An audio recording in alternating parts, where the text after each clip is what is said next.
Hey folks! All right, well, we are going to do some playtesting here. We're prepping the playtesting for Hoard the Dragon Queens using the in command system for mass combat and squad combat at first level.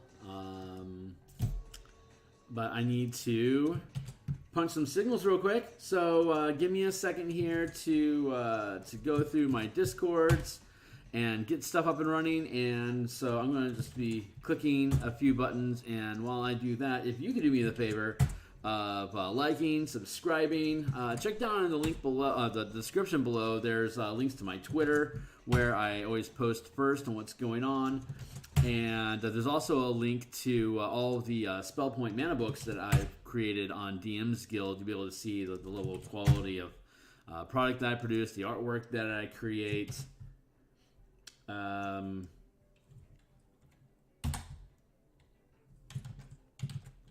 Let's see, hold on.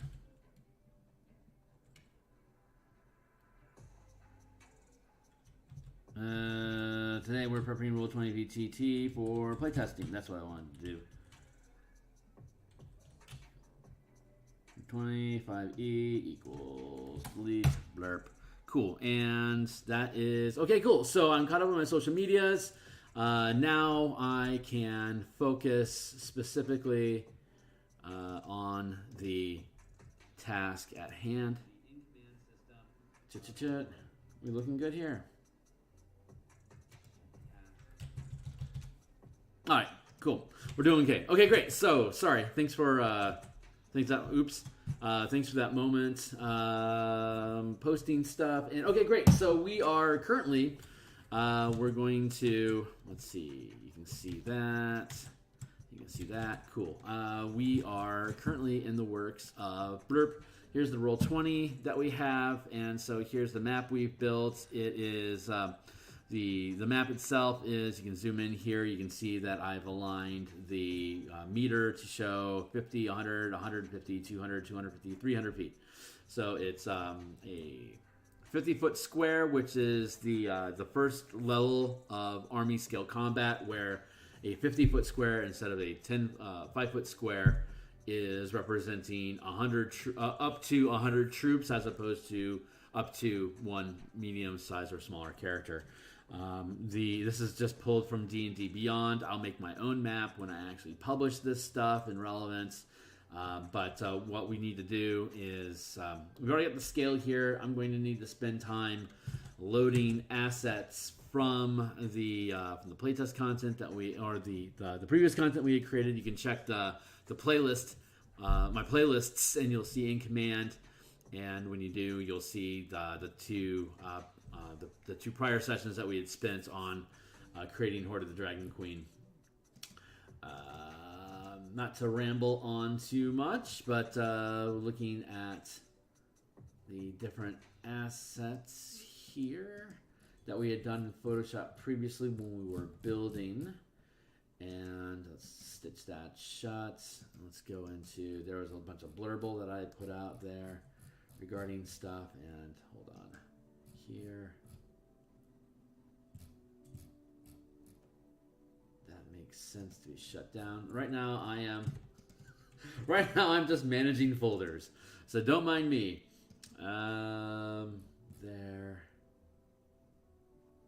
There's the map in the background. Top level stuff here. Get rid of those dots because I don't need them. Keep the map in place because that's useful. Characters, great. Yeah, these are all the assets that we need to pull out for the troops that are in the content. So let's get into D&D Beyond, so we can just fish out image assets as we go. So let's go up here to sources is, let's see, Hoard. G Mystic Hoard of the Dragon Queen. There we go. And then Greenest and Flames is the first chapter. You can check the playlist. I had gone through a pretty extensive reconstruction of all, I think, 8 encounters that are posted in Hoard of the Dragon Queen that we converted into the squad and mass combat army system. That is very smooth for moving in and out of 5e scaling individual combat. So I haven't seen a solution. I'd say Star Wars. I'd say Fantasy Flight Star Wars is probably the closest to how we actually integrate these things. So okay, so now we got through all that. I'm just kind of talking. So I'm going to get rid of these indicators in here. You know what? I'm going to do that on top of here, and here.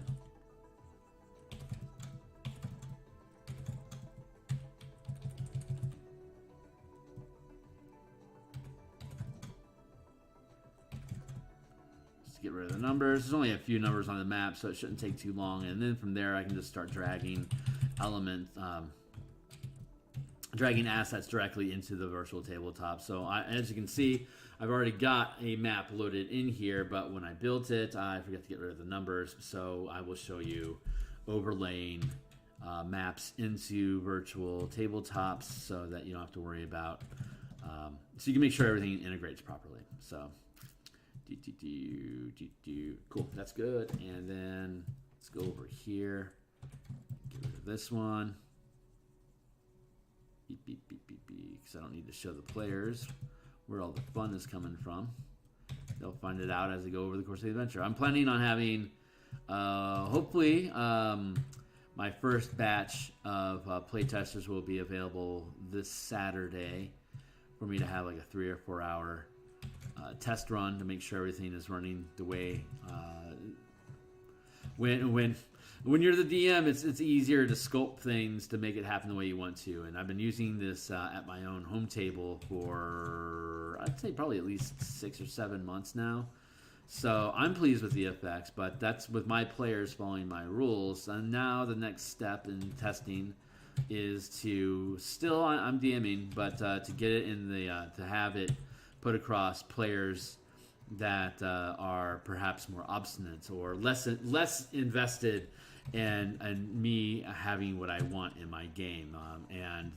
I've only been playtesting using homebrew content that I'm obviously sculpting to use the system specifically. This will be kind of a good proof that the system works using what Wizards of the Coast has produced. The intent here is to put it into a scenario where it absolutely makes sense to use it, and how well the team adapts and utilizes the tools, where we see it being useful, what their tendencies are when utilizing the system, are the mechanic revisions that working at a larger scale intuitive for them. Yada, yada, yada, yada, yada. So hopefully it's all going to play through well. But, we'll see. That's what the testing is for, to make sure where it's hiccuping. The mechanics work. It's just how easily can we express it? How easy is it for people to digest? You're basically having to look at all the different aspects of conditions and targeting and areas inside of the 5e mechanics and reinterpret them to operate at larger scales if you're really going to bring army combat and squad combat into your 5e game to make it feel more like first edition did, where you're automatically acquiring troops.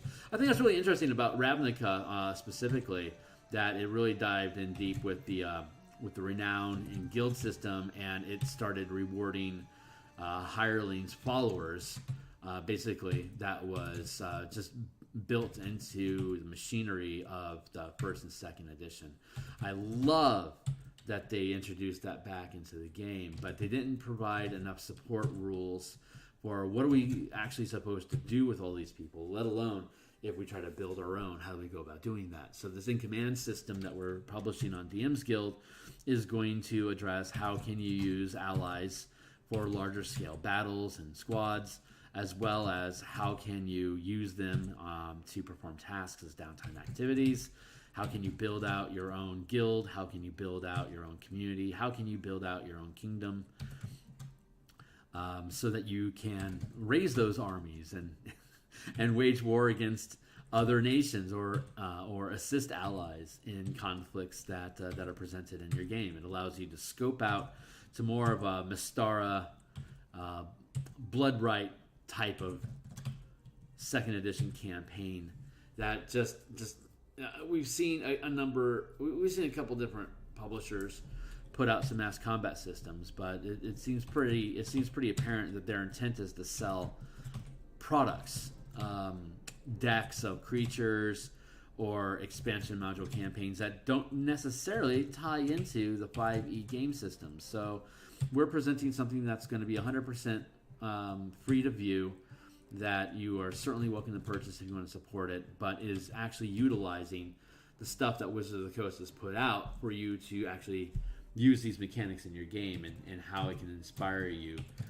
to get further in command of your campaigns. TM. So that's the thought process there. So I'm just kind of yammering while I'm pushing pixels around. It's kind of what us artists do. 1, 2, 3, 4. I think that's all of it. Hold on. Looking around for number 5.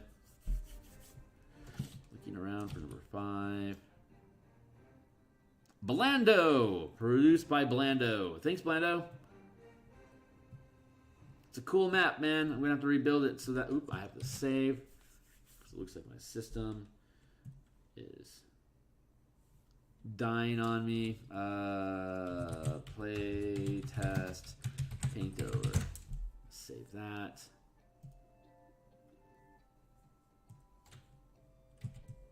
Yeah, it crashed. All right, well, it crashed, so yeah, no, and then let's relaunch and get back into that.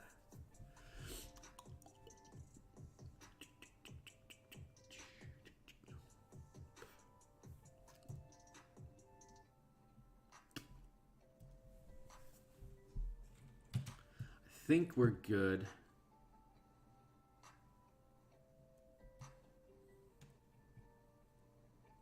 Looks like everything is... This is a great map, Blando. You did a great job, man.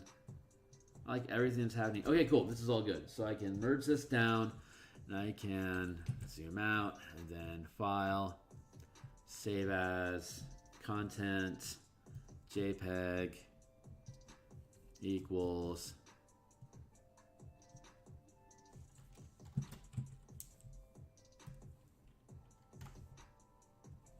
Come on, baby doll. Cleaned. Save. Cool. Now let's go back into here. So what we're going to do is we are here. We already have a map that's dropped into the map layer. So you can see here. You can move it. So what we're going to do instead is we're going to go to the GM overlay level, and we're going to go over here, and we can see that we have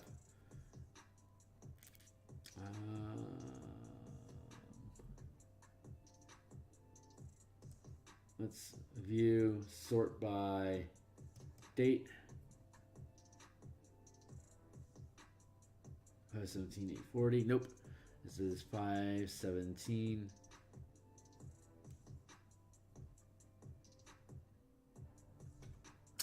Let's open this one real quick. Open. Yeah, no. This one is open. Yep, good and clean. That's the one I want. Let's go to new folder, trash, and let's trash this. There. Nope, and then we can go here, and then we can drop this down and wait for Roll20 to pick it up.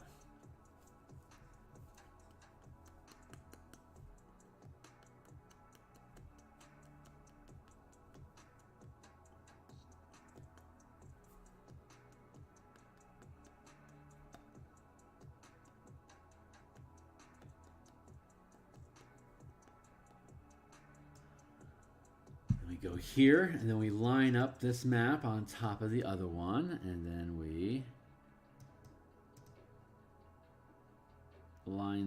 find the corner, and then just make it bigger.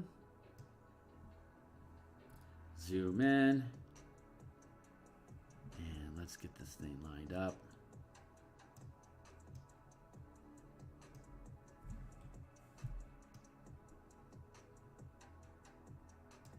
That's right, click, advanced is a drawing so it doesn't snap to grid.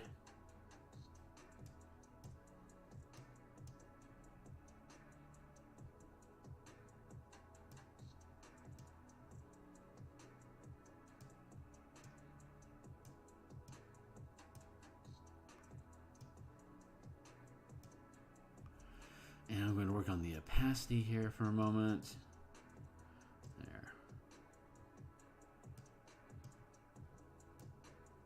There we go. That seems a little off.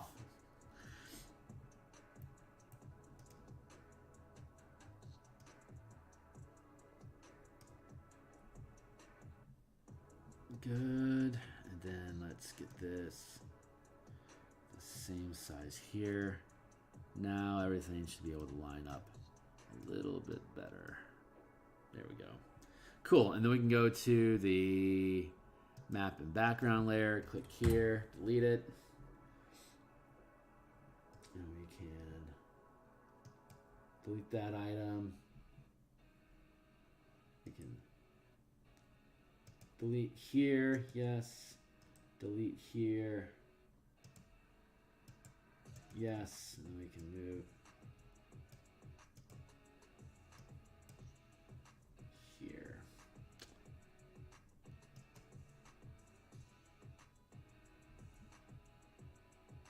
And then let's go back to our GM screen here, and then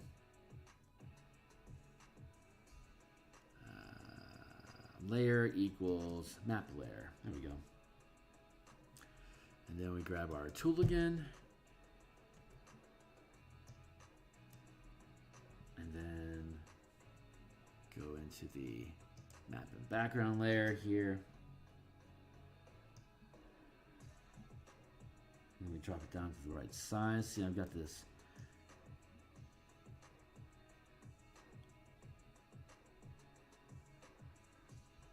measuring bar here.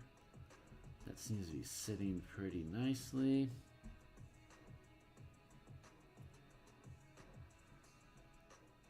(10 by 10). Okay, cool. So that's sitting okay.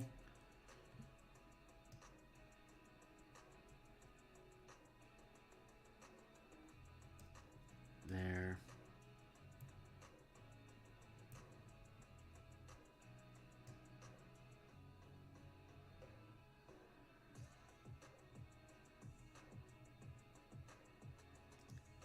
Cool, that sits in there. Okay, great. So because each square at the army scale is going to be at this scale of battle, because you can go 5 feet, 50 feet, 500 feet, 1 mile, 10 miles, 100 miles, 1,000 miles. We're talking about Spelljammer now, 10,000 miles, 100,000 miles. So you can scale out to any scale grid that you want, and the troops just keep expanding with it. So let's see.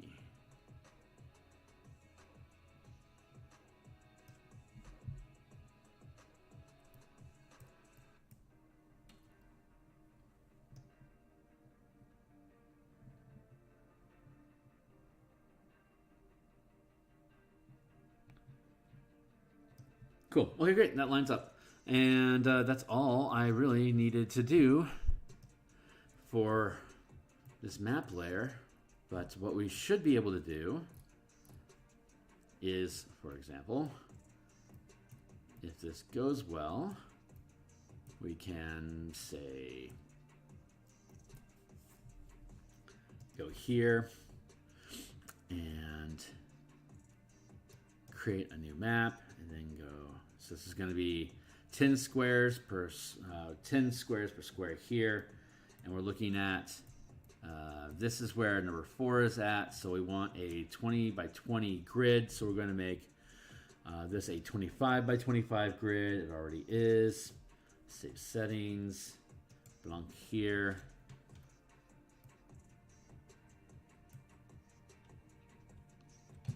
We can screenshot this. Cancel. Let's zoom in a bit more. That's as close as it'll let us zoom. So let's screenshot this.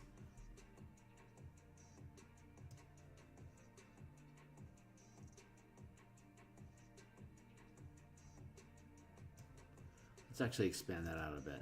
We got a...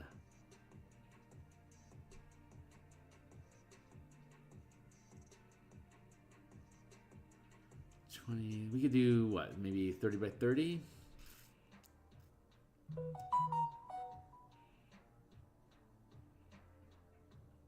So we can expand this to 35 by 35. So let's go back to this map. Entitled here. 35 by 35. Save settings. Hey, I'm going to check my phone here real quick. I'm getting pinged.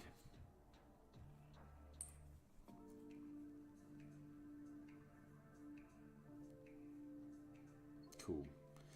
Cool, cool. Everything's up and up in my world. All right, cool. So, got that map. We got here. We're going to save this as... We're going to save this as... Blue, blue, blue, blue, blue, blue. I'm going to go to command. Or the Dragon Queen. No, location.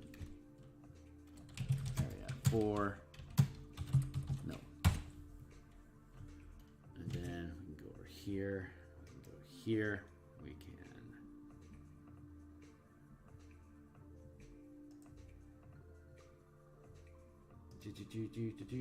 upload equals choose file equals area mill.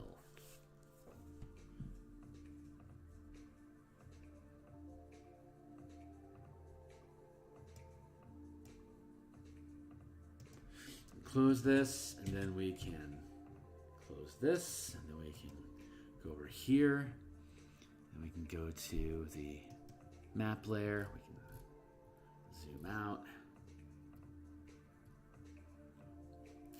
And we can take the area 4, we can take it here. Let's see, let's make some marks here real quick in the DMs layer. There we go.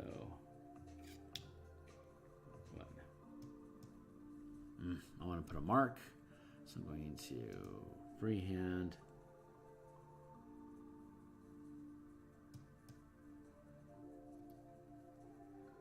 Let's go 1, 2, 3, 4, 5, 6, 7. 1, 2, 3, 4, 5, 6, 7, 8, 9, 10. Drop a mark. 1, 2, 3, 4, 5, 6, 7, 8, 9, 10. Drop a mark. 1, 2, 3, 4, 5, 6, 7, 8, 9, 10. Drop a mark.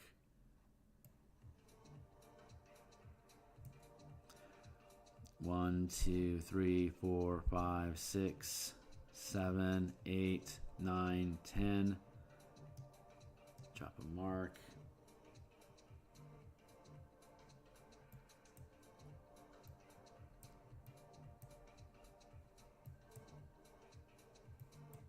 Okay, so then we can go to the map region layer, and we can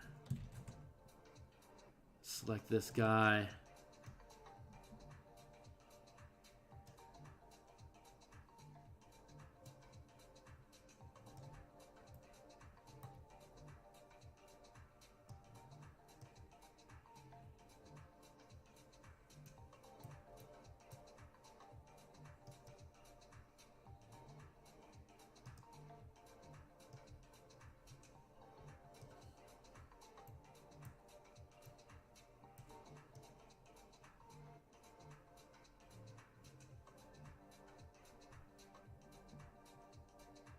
Getting there.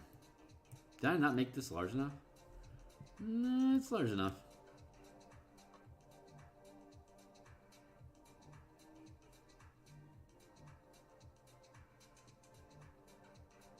Come on, buddy. Just get lined up for me.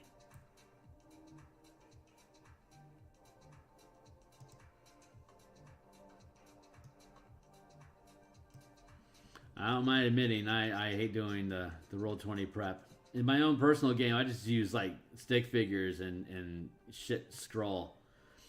But playtest content's just going to require a little bit more attention than that. Yeah, okay, that's lining up pretty good. Let's click this to advanced is drawing so I can manipulate a little bit easier. Get that lined up there. A little bit bigger. Too big now, so I can shrink it down a bit.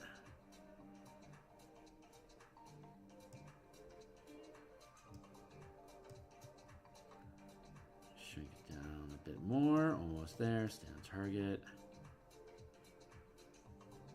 Lining up.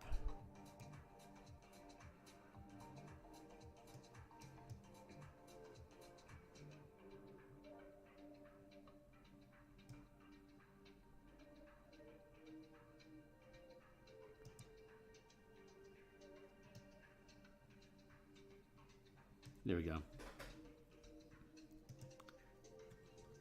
On the peak of human physique. What's up, HB? Thanks, man. Yeah, absolutely. I mean, just when okay. So my personal philosophy on DMing and quality of product. The more effort you put into how to put this, the more you have a good looking, like gorgeous map in your virtual tabletop or at your home game, the more expensive and produced the map is when you put it on the table, the more they know you're improving when you start losing that quality of map. So if you always have the same level of shit quality in your mapping, they'll never know if you're on script or improving.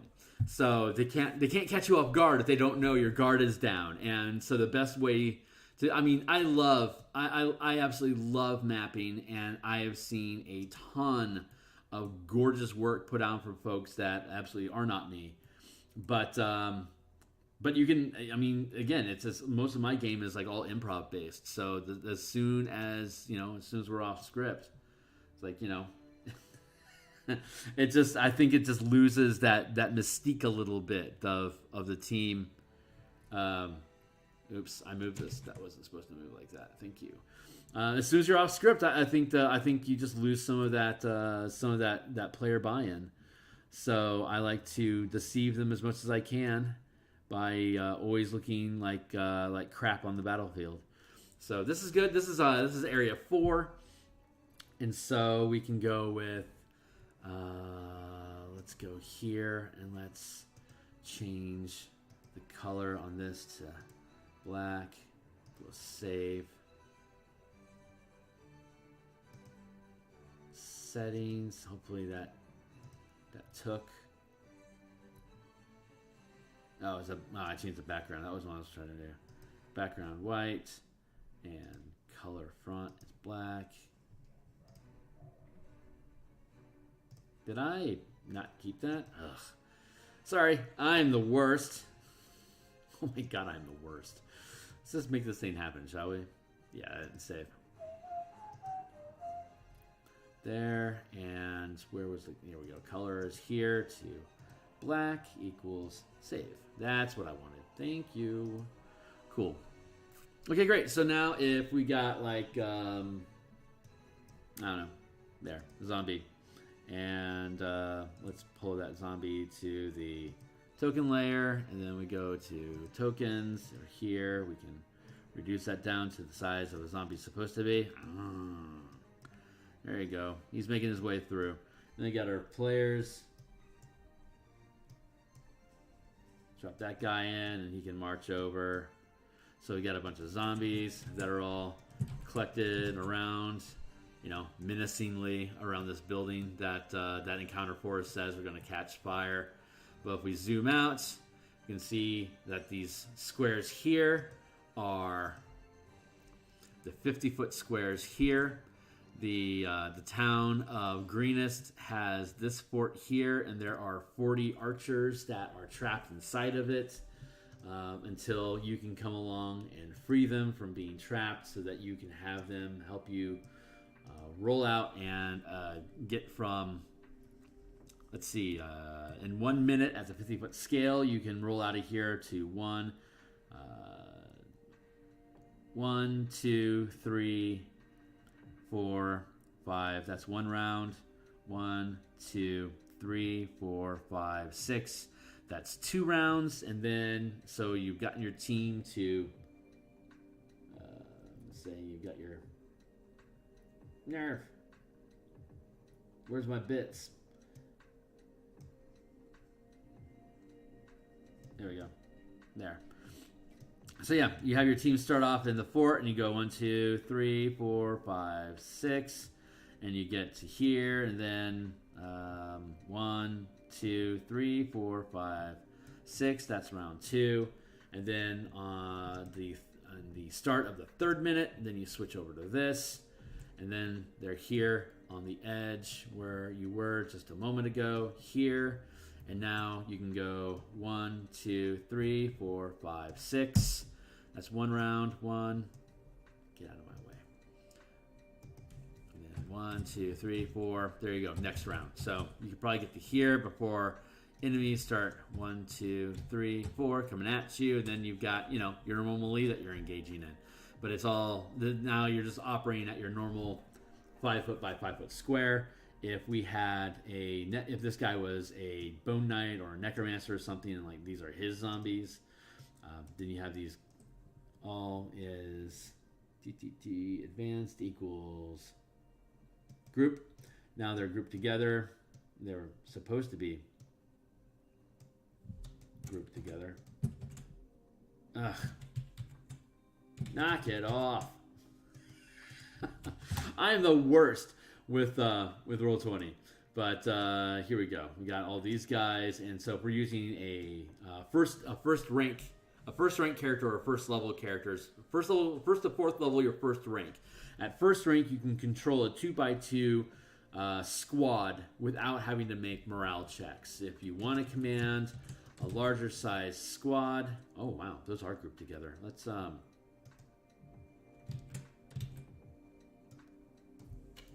Yeesh, let's get rid of those. Let's move equals ungroup. Thank you. So then we'll grab this one here, and then pop, and then pop, and then pop, and then pop, and then pop. Here's your 3x3 huge size squad. You need to be 5th level minimum to be able to control that without having to make a morale check each turn. But a first level character could easily gather up this many minions. You probably, if you're a Necromancer, you probably want to do something more like this. Like this is out of formation because it's 9 guys that could fit into a 3x3 squad, but you have it scattered out to a 4x4 squad. So that's out of formation. So you would make checks at disadvantage if it's out of formation. But when you type them into a squad square formation at its minimum size, then you can make your command checks to do damage or perform other die roll related tasks as a squad without any kind of disadvantage at all. So you could have them roll up onto this place and start attacking it structurally if you want. Yeah, so there'll be opportunities for the team to operate with a 3x3 squad as well as just a 2x2 squad. So if you've got a bunch of characters that are rolling, you got your 4-man party like usual. So you're picking up dudes, and I don't know, where's another cool looking guy? See, that's an artificer there, and yeah. So all these guys could have their own squad that they're rolling around with, so that it's just adding to your combat. They act as commanded troops, so they have an action each turn, and then you have your action each turn and your bonus action, and then you both move together as though you're mounted. You could use your bonus action to give your squad an extra attack or take another action, or you could also use your action to give your squad an extra attack or taking another action. So you're exchanging the commander, your character is the commander, you're exchanging your commander's action economy for the squad's action economy. The squad can, like a lot of summons, like Summon Fae or Raise Dead. These are minions that you can command with a verbal command. It doesn't take any action for you to do so. The in-command system defaults everything to have that base level of economy that it can move and take an action on its own. If you are commanding the squad, then it takes its action and it moves at the end of your turn, like you would expect 5e mechanics to work. If you join the squad, you are effectively, it's as though it were a mount, so it moves in concurrence with your round of action and weaves into your action economy. So you could have your squad basically carrying you as though you're mounted, carry you to the location that you want to attack, and then the squad can attack. Then you can either use your action to like cast a spell or whatever, and your bonus action to do whatever it is that you can normally do, or you could use your bonus action to have the squad attack again. And if you were like, say, a 5th level fighter with 2 attacks per round, each of those attacks per round is an action that the squad can take. So a 20th level fighter with a bonus action installed has 5 command actions you can make per round, plus the squad can act once as well. And the squad's damage scales up based on the size of the area. If these zombies are equipped with long swords dealing d8 damage, the squad would do 2d8 damage on a successful hit against any creatures. Like if you were rolling up on, let's say you rolled up on this guy and you rolled up on this guy, they're adjacent, they're within 5 foot reach of your squad, so you can hit them. Everything that's within 5 feet of the squad that you choose automatically takes 1 to 2 points of damage for the size of the width of the squad. So this guy automatically takes 2 points of damage, and this guy takes 2 points of damage because you're making the attack action, so the squad is attacking. Then you make your attack roll. If both of these guys are hit, then you can choose the 2d8 to deal 1d8 to him and then 1d8 to him. Or you could do 2d8 to him and nothing to this one. So if you chose to do 2d8 damage to this guy, the total damage he will have taken is 2 from the passive damage for being within reach of the squad when it attacks. And then you deal the extra 2d8 damage as well. So this guy could take potentially up to 18 points of damage. Anywhere from 4 to 18 points of damage this round from your squad attacking. And then you could choose to have it attack again. And then you could use your bonus action also to have it attack again. So you can make a total of 3 attacks this round. At first level, mind you, doing 2d8 plus 2 damage per attack. And then everyone, because you took squad attack, your bonus action, everyone is going to take anywhere from 6 damage for the passive, plus the amount of damage that they actually take if they get hit the 2d8 per attack, split up between the targets. So this is designed to allow you, as a first level character, to not necessarily take on a city guard, more like for you to take on a squad of city guards. Or, optionally, there is, if I can get this thing to work, to go against a giant. A storm giant is size huge, and it's virtually impossible for a first level character to take on a storm giant and survive that challenge. A storm giant is a CR 13 creature. 3 zombies, not going to survive the fight either, but once you start building up, a larger set, this is going to do 3d8 damage instead of 2d8 damage, and it's going to have passive damage of 3. So you can now do 3 points of damage to this giant per attack, plus if you can actually hit its armor class at 19 at first level with your command check, then you could do 3d8 damage instead of 2d8 damage, because it's a 3x3 squad now. So you as a first level character are taking on a storm giant, dealing 3d8 damage per hit. That storm giant has around probably 90 hit points. So you doing an average of 4, 5, 13, and then 16. So you're doing 16 damage per hit. You got 3 attacks per round. You can 16 plus 9 is going to be the 3d8 times 4. 3d8 is 3 dice times 4 on average. 12 plus the 9 plus 1, 13, 22. You're going to do 22. This squad It's going to do around 22 points of damage per round against this giant, assuming that you can hit it. And if you can, good job. If you miss, it's the only target. All 3d8 dice are lost. But it's still going to take the 3 passive damage. So then the giant is going to attack back. And the giant has 3 attacks per round. It swats. This squad has 30 hit points. Once you whittle the squad down to only this size, the squad has 20 hit points.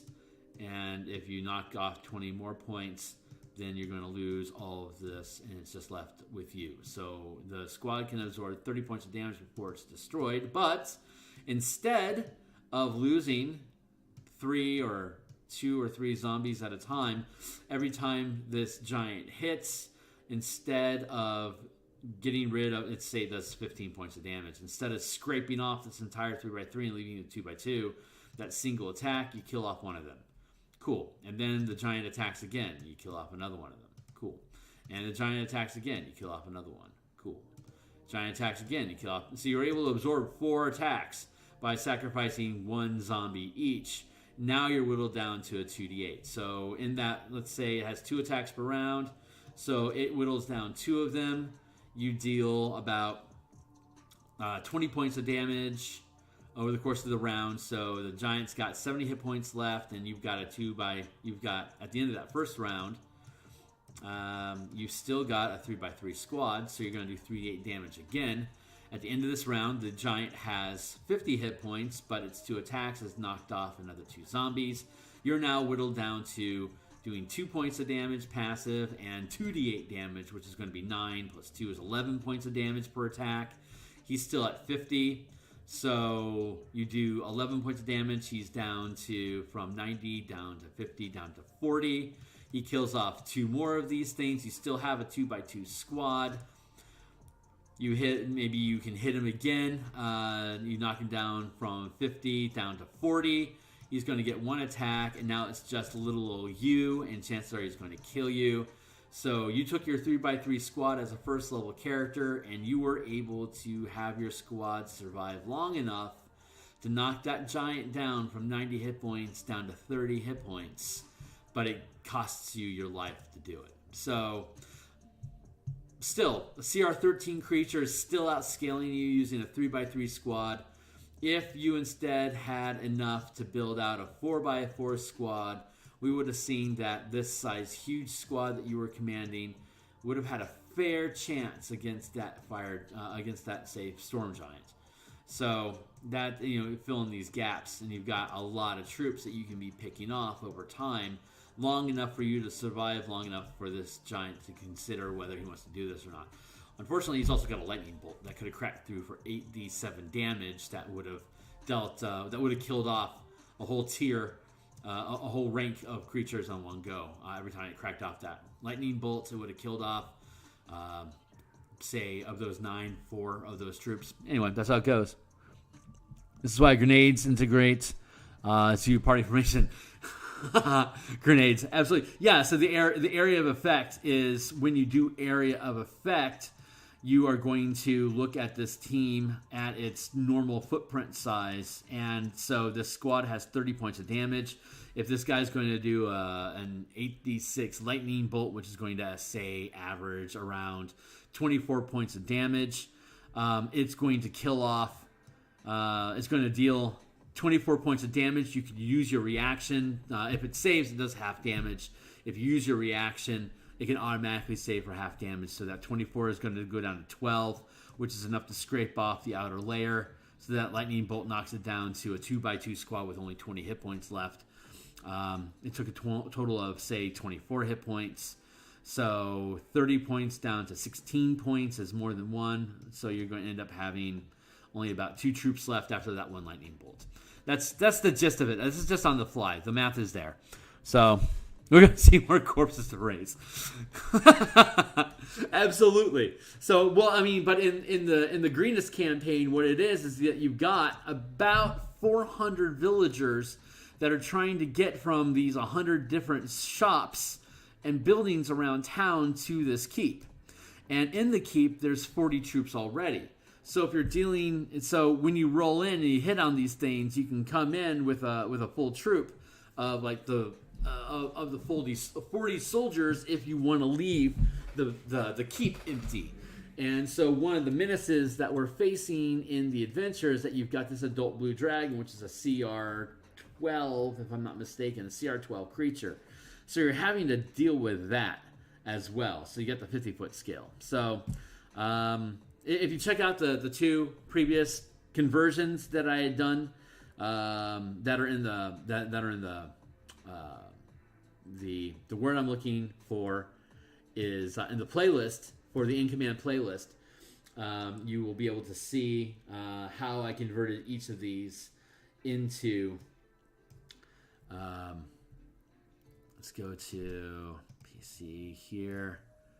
You can see how all 8 of these encounters have been converted into these combat mechanics, so that it's fast and easy to read. So right now I'm just building out the assets to get things in people's hands, so that we can go with JPEG equals command Greenest and Flames.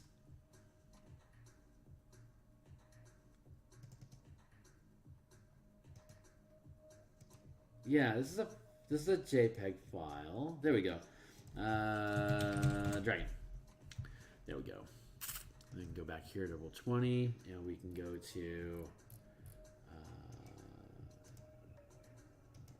let's see, mine, and then Greenest, and then we can upload, and then from the file here, we grab the dragon.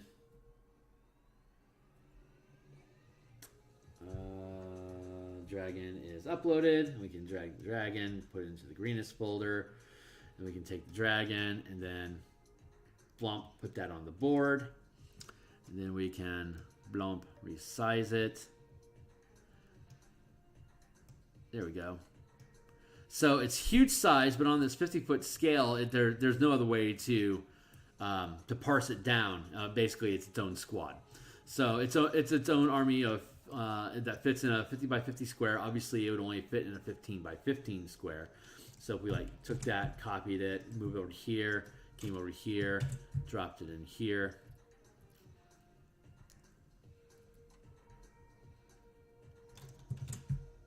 Blurp. It would be, we snap the grid, it'll be, is that right? Huge dragon. It's a CR16. Okay, I don't know if you know Hoard of the Dragon Queen, but this is level 1. This is the first encounter. This is the first battle.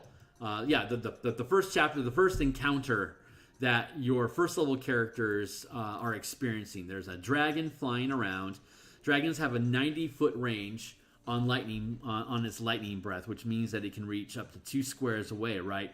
And it's being portrayed as strafing this castle and breathing lightning on it to kill troops and to keep it locked down, to make people afraid. And it's just kind of flying around casually. It's described as bored in the adventure, that this isn't really a big challenge to it.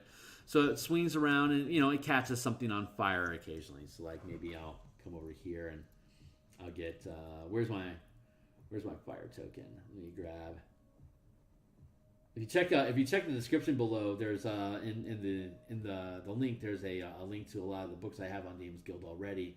One of them is called Elemental Key, which is a 5-color mana, or it's a 4 elemental conversion for converting key into elemental key, which is like fire key and water key, air key, earth key. So like you can see up here, you got like a where did it go? I was looking for a fire emblem. TM, all rights reserved. I had a hard time finding like a water key, and here's the air icon I made, and here's green for mana. Here's the earth icon that I made for earth key. I'm trying to find fire, and I'm having a hell of a time doing it. I don't know why. It's being so difficult for me to find fire. Give me a minute here. We need to go fetch that. I know it's in here somewhere, yo. Fire. There it is. Red. Fire. Let's copy to folder. That totally did not work. So let's grab this and drop it on the battlefield. And we can grab this and we can maybe drag it all the way up here to my folder. I need to organize my folders, dude. Hey, what's going on? So, hey, what's up, George? It'll continue being bored until you and your 299 newest friends launch Ballista and magic missiles at it. Damn straight, dude. So yeah, the way that well, okay, here's the fun thing about that. Let's go to Roll20. Let's go to DMsGuild. D&D Beyond is the word I'm trying to use here. Go up here, and then let's do a search here. Open up a new frame. And we'll go here to longbow. So let's assume these guys that are trapped in a tower have a longbow. They are described as having spears, but let's change the script so that they actually have longbows instead. And let's go to, I think it's one word. I think that's why I'm glitching. Longbow. Let's go, yeah, there it is. Let's go look at longbow. Longbow has a 600-foot range, right? So a 600-foot range is 12 squares at the 50-foot scale. So if we're here in the base, we got 1, 2, 3, 4, 5, 6, 7, 8, 9, 10. It goes off the map. So at disadvantage, the archers that are in this fortress can shoot this dragon at disadvantage pretty damn far away. Let's go with short bow. Interestingly, though, the range, the near range is 150 feet, but the dragon only has a 90-foot range on its lightning bolt. So you can hit the dragon in this fort, you can hit the dragon this far away, but the dragon has to be this close to hit you guys with your lightning bolt. At the 50-foot scale, longbowmen are dealing, what is it? It's 10 times the damage. So the damage is D8 piercing. You're doing D8 times 10 damage. And this dragon has, on average, 225 damage. So if you're going to do 40 points of damage per volley that you can hit, granted its armor class is 19 and these guys are only going to be first level, so you're going to be rolling a d20 plus 1 plus your command die is a d4. So you're going to be averaging like around a plus 3 on a 19 that you have to hit armor class 19. So most of your volleys are going to miss this dragon, but all you have to do is hit once, and if you hit, if you roll well with it, with an 8, you deal 80 points of damage. That's a lot of damage, but you can do more than one volley at a round. You can, if the dragon is close and it stays close, then you could potentially do 3 volleys per round, potentially killing it in one round. If you roll, if all of them hit and you roll 80 damage a pop, you've just about killed this dragon in one round. However, the dragon is strafing, so you have to ready an action to attack the dragon when it comes within range. So it's here, it gets here before it's able to get close enough. This is your trigger condition, it's close enough to hit. I mean, you could be taking pot shots at it all the way out here, but we're going to have to put an ammo limit on how many arrows these 40 guards have inside the facility. So instead of them having infinite ammo, maybe we only have like enough for them to shoot 10 volleys. Like there's 400 arrows in this fortress. That's a ton of arrows, but that also means you only have 10 shots to drop this dragon from 224 down to it's not worth it to me. And it's not worth it to me is probably less than 100 hit points. So you have to knock out 120 hit points at D8 times 10 per damage before this dragon can come through and just lightning bolt your whole team. The adventure states that when the dragon strafes by the tower using a lightning bolt during its round, it's going to kill D4 and it's going to wound so badly they can't fight anymore another D6. So you've got 40 troops. You're essentially losing 5 of them every time this dragon strafes.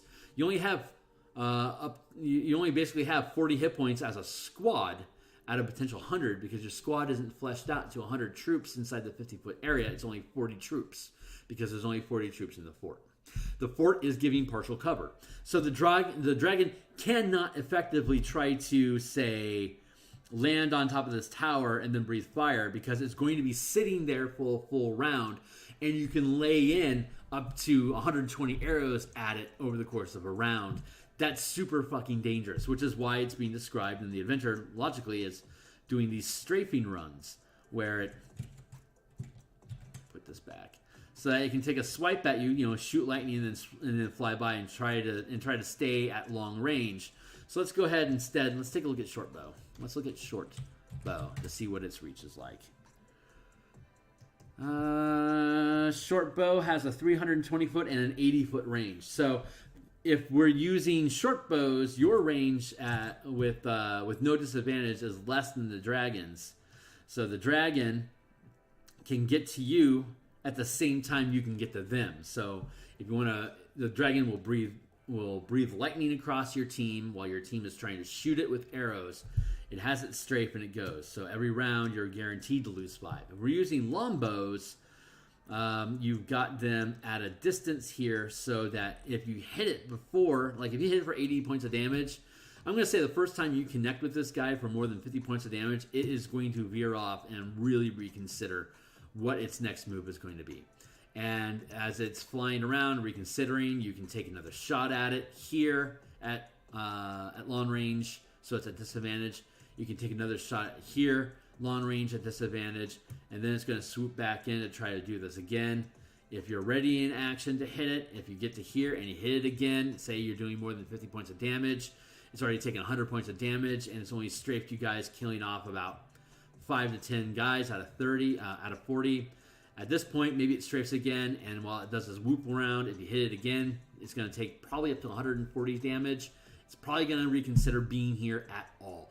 The adventure describes it as long as it takes 90 points of damage, the dragon will decide it's just too intense and it leaves. But I think realistically that dragon would get down to 100 points of damage before realizing that too well equipped, too much range, not enough interest in maintaining this. So at that point, this is going to bail.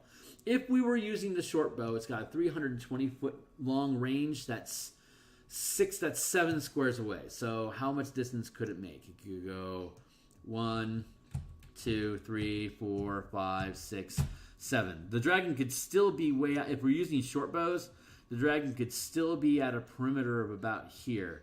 It could take out this outer ring of village, which is, I am going to guess, what will have happened when the team gets there, because it describes that the town is on fire. So like this area here, and like this here, and like over here.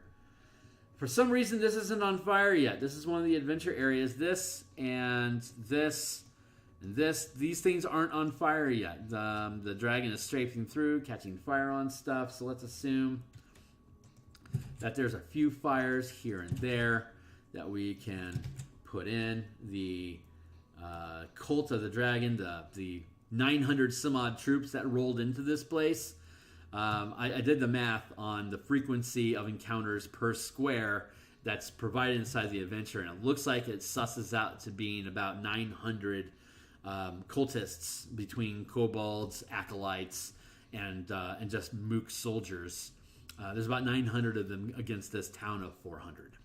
There's about 120 structures inside of this place, and assuming 2 adults per structure, that's 200 adults and 2.5 kids. There's actually about 200 adults and 300 kids in this community, and they are being captured as prisoners / slaves that they're going to drag away. They're not going to keep the adults. They're going to kill the adults. They're going to enslave the kids to indoctrinate them to become cultists of the dragon cult. So that's what they're going to do. They're getting supply. They're getting food.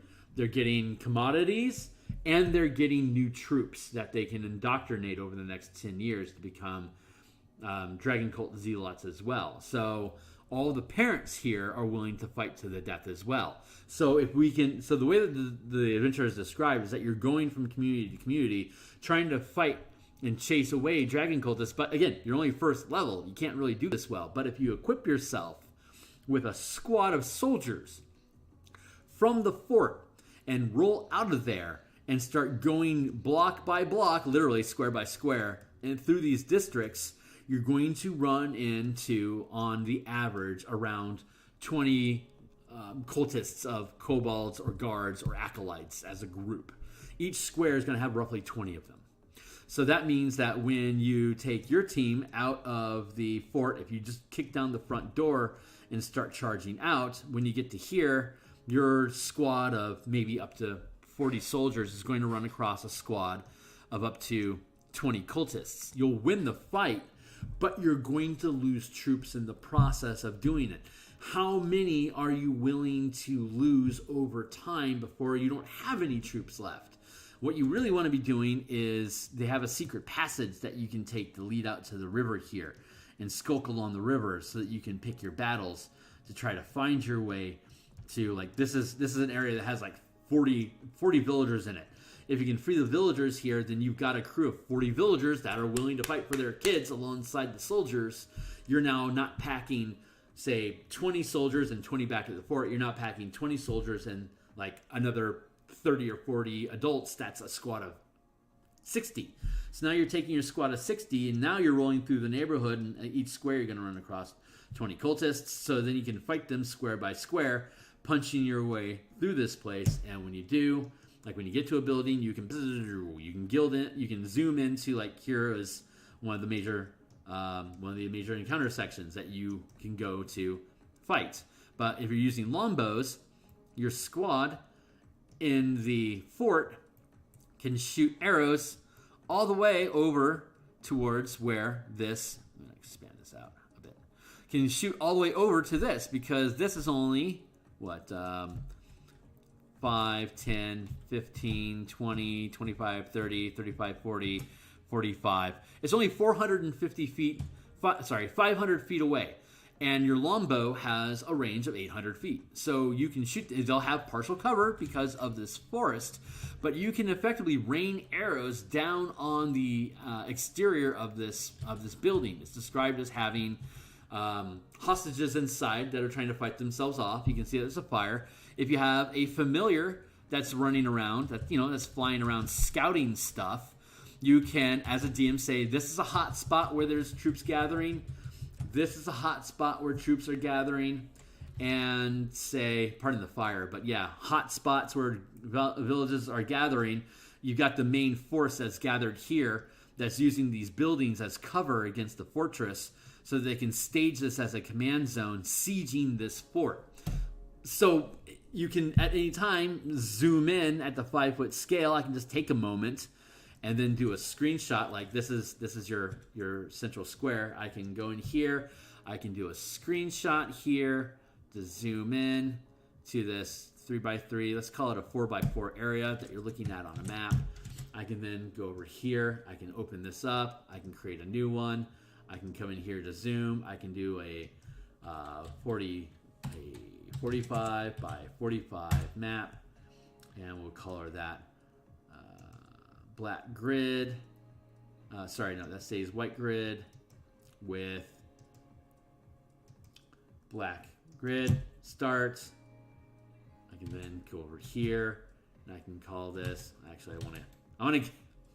Sorry, I'm just doing this on the fly, which is, I'm investing the time. I'm building the thing. So we got 1, 2, 3, 4. I could have. Actually, let's build this out a little bit bigger.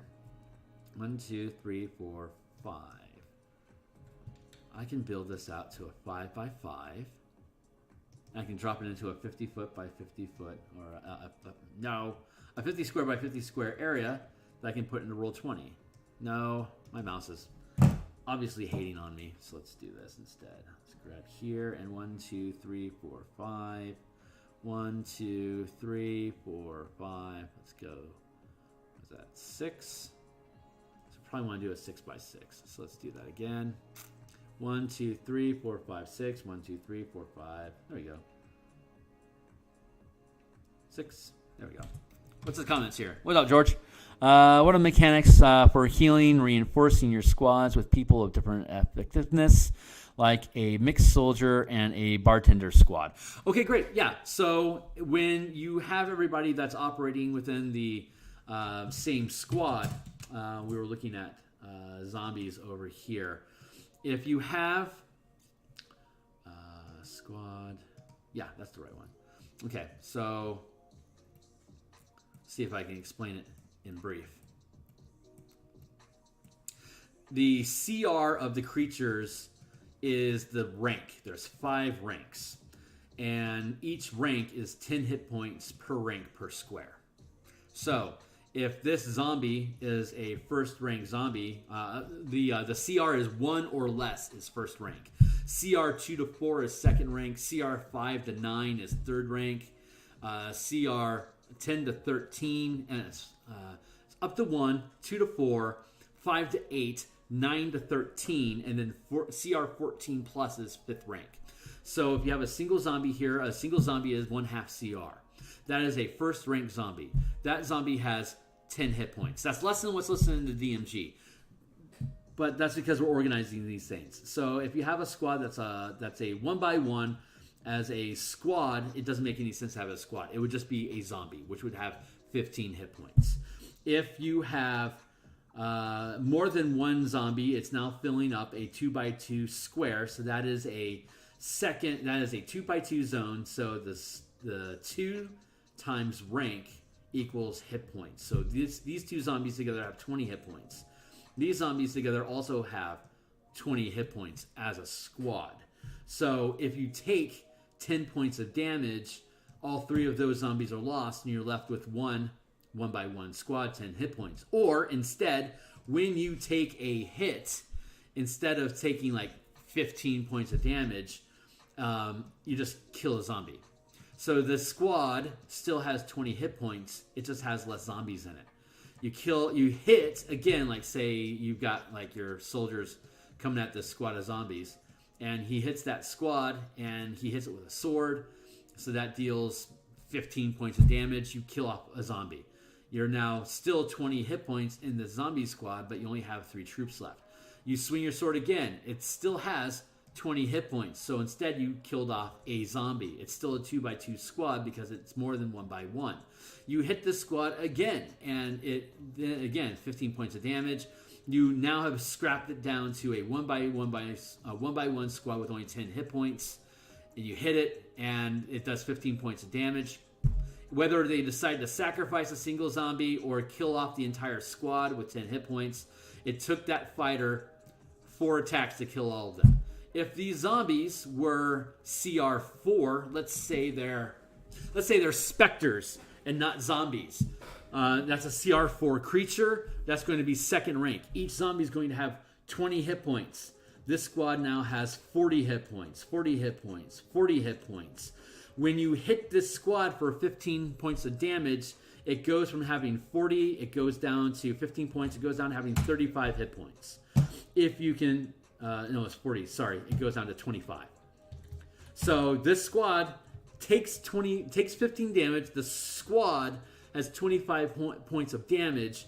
If the fighter hits again and deals 15 points of damage, that would, even if it only deals 5 points of damage, that would knock out this outer shell and drop it down to only 1 zombie, because that 1 zombie has 20 hit points, right? We discussed that. It's a second rank single square. 1x1 times 20 equals 20. 2x2 times 20 equals 40. So as long as you can deal 5 points of damage to this 25 hit point squad, you can knock out all of them. But instead, at this point, if you deal more than 5 points of damage, you go back to, well, I'm going to knock out that zombie. I'm dealing another 15 hit points of damage. The squad can only take 5 more before dropping in size. So when you deal 15 points of damage, I am again going to drop 1 zombie. If ye old necromancer is here and you take the 25 points of damage, the necromancer heals the full squad's hit points. So the squad's hit points, say, goes back from 25. He heals it for 20 points. It can only take 4. It can only take 15. It gets healed back up to 40. So the squad is back to 40 hit points. And when you attack and you deal 15 points of damage, the squad is knocked back down to 25. So you're only tracking hit points for the squad. But if you don't want the squad to take any more damage, you kill a troop. So you're edging out troops. So the larger your squad size is, the more hits it can take before you have to scrap a shell. Does that make sense? So you're making a decision on the fly. Do I want my squad to lose a troop and over time naturally lose, like once I like at this 3x3, if they're first rank 3x3, 10 each, 3 times 10 equals, this squad would have 30 hit points. If these were all specters and this was a second rank creatures, then each square is 20 hit points. 3x3, 20 times 3 equals, this squad now has 60 hit points. So, but your character has to be at least 5th level to be able to command this amount of undead at that level and at this size. The size is larger than what your second level character can command, second rank squads, and up to a 4x4 squad. But a first level character, which is what we're dealing with today, which what this playtest does. If these are all first rank, this is 10 hit points. This squad here is 20 hit points. This squad here is 30 hit points. All the creatures in the squad are within your command. Your rank is equal to theirs, so you can command them without needing morale.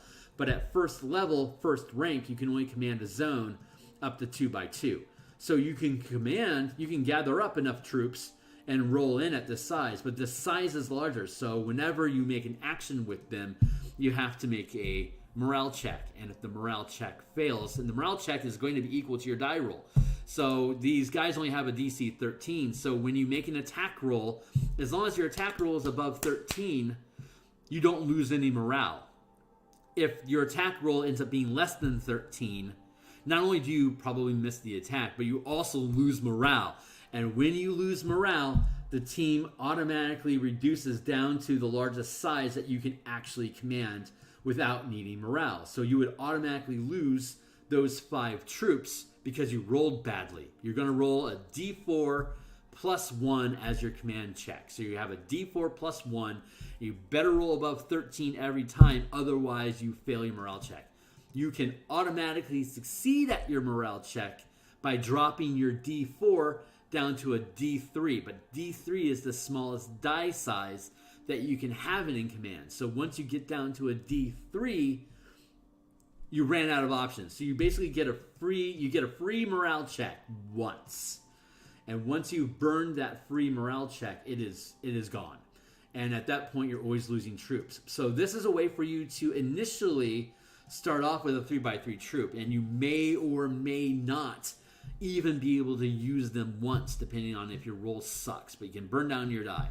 And then you can switch who's in command. Like, I've burned out my dice. I'm going to switch command to the warrior. I'm going to switch command to the wizard. I'm going to switch command to the cleric. So as long as you guys are all rolling together as a single squad, you can switch who's in command of them so that you can flesh it out more and keep them around longer as a larger squad than you should be able to command. Because you're switching who's in command to burn down their dice. But as soon as you screw up your die roll, like a 4x4 squad, that has a CR of 15. A DC of 15. It's not DC 13, it's DC 15. So that's even more difficult for you to maintain control of. And the larger your squad gets, the higher the DC gets. But like a 17th level character that's a 5th rank commander is rolling a D12 plus 5. So, and the DC to maintain control of these things, well, at 5th rank, you can maintain control of anything because there's nothing higher than 5th rank. So once you get to level 17, you always maintain morale unless like a fear effect or something comes through that may damage your morale. Comments?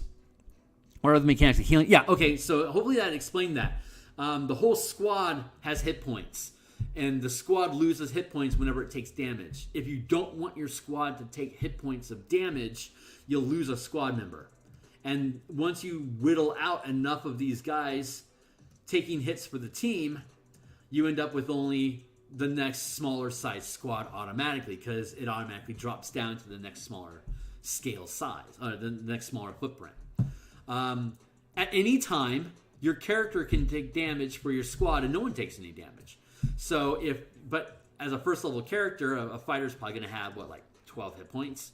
So if you come in and your squad of first level villagers in this situation, they have 20 hit points, and anytime they take 10 hit points, they die, and you're, say, fighting kobolds, and the kobolds dealing D6 damage, You could decide, well, I don't want my squad. My squad has 20 hit points now. I don't want my squad to take any damage at all. I don't want to lose any villagers because I'm supposed to be rescuing them, not sacrificing them. So you could say, I'm going to take that D6 of damage instead myself. And then the cleric next to you, he heals you. There you go. You get your hit points back. So you can keep your squad alive by choosing to take damage for them. And then you'll eventually whittle your pool down. You have to decide, am I going to lose my squad hit points? Am I going to lose my own hit points? Or am I going to let the squad take the damage? And when you're dealing with area of effect, multiple being hits, that's going to hit the hit point pool. So if this squad of 20 takes 10 hit points of damage or more, you could potentially kill off the whole squad. It only has 20, so a fireball could kill your entire squad. You may not be, you're going to have to make your own saving throw, and your squad's going to make a saving throw as well. Both of you could die from a fireball because you're first level. If it's, say, Burning Hands instead, which has a 15-foot cone. So, like, you could realistically hit 1, 2, 3 of you here. Burning Hands, say, does D10 points of damage. Say it rolls 10 points. You're going to have to whittle your squad down 10 points of damage. If it saves for half damage, it's only 5 points of damage. Your squad has 20 hit points. It now gets converted down from 20 down to 15. You can retain all of your squad. But if that Burning Hands did 10 damage, then you can't, since it's area of effect, your character could choose to take damage for the team. You could use your reaction to reduce that damage by half. So that 10 becomes 5, and your squad gets dropped down to 15 hit points. But when you take area of effect, you can't choose, well, this guy dies, because it's area of effect. Only when attack rolls are being made against your squad can you choose, well, that guy got hit, so he's dead. The rest of my squad is fine. When you're hit by an AoE, the whole squad has to eat it. So I only have 20 hit points in this squad.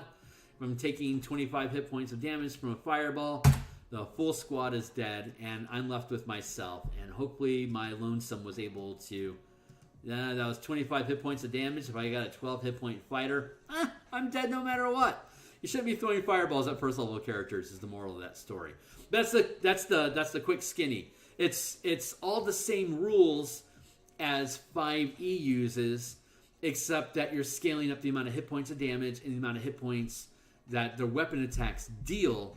And then you have the option of, well, instead of this squad taking damage, I'm going to pick off people as basically as basically resisting the attack or being immune to that attack because I killed a troop to take the hit for the team. Or at any time, the character can take damage for the team. So when you're building these squads, you can have a commander that can take hits for the team, and then you have the rest of the squad. And the DM, if it's just a mob of mooks, it might not have a commander. So it's just the squad taking damage, or the DM is just picking off troops from the squad. At the 50-foot scale, when we're dealing at 50 feet, you're not dealing like that. A squad of, say, 20 kobolds isn't going to be dealing 20 d6 damage. It's going to do d6 times 10 damage. And if the squad of kobolds only has 20 hit points and your villagers are doing d8 times 10 damage, you might be able to kill that squad of kobolds in one hit. You might not. The kobold has, in this instance, 20 hit points. So you can go through a lot of squads across the battle map. You could, if you pack it in, if you can get enough soldiers and you can get enough villagers gathered together, you could flesh out a single square to be 100 soldiers in it, which would then have 100 hit points, but still only going to be doing like d8 times 10 damage. Just like a 10 hit point fighter at the 5-foot scale is reduced down to 2 hit points, but it's still going to be doing d8 damage with its sword. It's 10 times the scale, it's 10 times the damage. In this instance, every time you kill somebody, that's someone from this town that's dying. So you want to think about, well, how am I... Do I want to, like, using kids as your troops? That's abhorrent if you're trying to play a good character that's trying to rescue kids. If you're rolling into the town and you're like, well, yeah, let's loot this place. I'm going to hook up with the Cult of the Red Dragon. You failed because the adventurer wants wants you to be good guys, and that's how we're framing it. We play good guys in this thing. But you could easily run this scenario in the backwards. I gather up 100 cultists. They're in my church. This is a church of Seer, community of Sire, which is the god of slaughter and mayhem. Let's kill him off. So I'm going to gather up my posse. I'm going to roll into this town. I've got a single square here that I'm filling at the 50 by 50 foot square. I'm heading towards I'm going to head towards the main headquarters here. Rawr, I'm going to siege you. I'm going to attack, and depending on how many soldiers you have inside of this fort, depends on whether or not I'll be able to successfully siege it or not, kill off their troops, get their door open. I can knock down their door using an ability check, doing a strength check, just like normal open doors roll of being a strength check to knock down the door. I can do that at this scale to knock down the door of the castle, and if I can succeed, I can actually roll into the castle. I can then zoom into the castle at the 5-foot scale and start wreaking havoc inside of the castle there. So that's the long story short, too late, quick skinny of how this system works. So that's what we are. 1, 2, 3, 4, 5, 6. 1, 2, 3, 4, 5, 6. That's what we're laying in here right now to see if we can get this built out. I'm hoping to have a playtest on Saturday. I only have 2 people on board with me right now. It's at 11 a.m. Eastern time. If I can't get enough people, I only announced it yesterday, so I don't necessarily know if I'll be able to get enough people built in by then. If I can, kick ass, and I'll be able to run 2 or 3 hours of this playtest. If I can't, then I'll just keep it up and running until I can gather enough people that are willing to play, and I'll just punt to the next week, and then I'll just do something else on Saturday. 1, 2, 3, 4. I want to be here. 1, 2. I want to be 1, 2, 3, 4, 5, 6. 1, 2, 3, 4, 5, 6. So I probably actually want to be here. 1, 2, 3, 4, 5, 6. 6 by 6. Yeah, that's decent. So let's save that. Fort versus camp.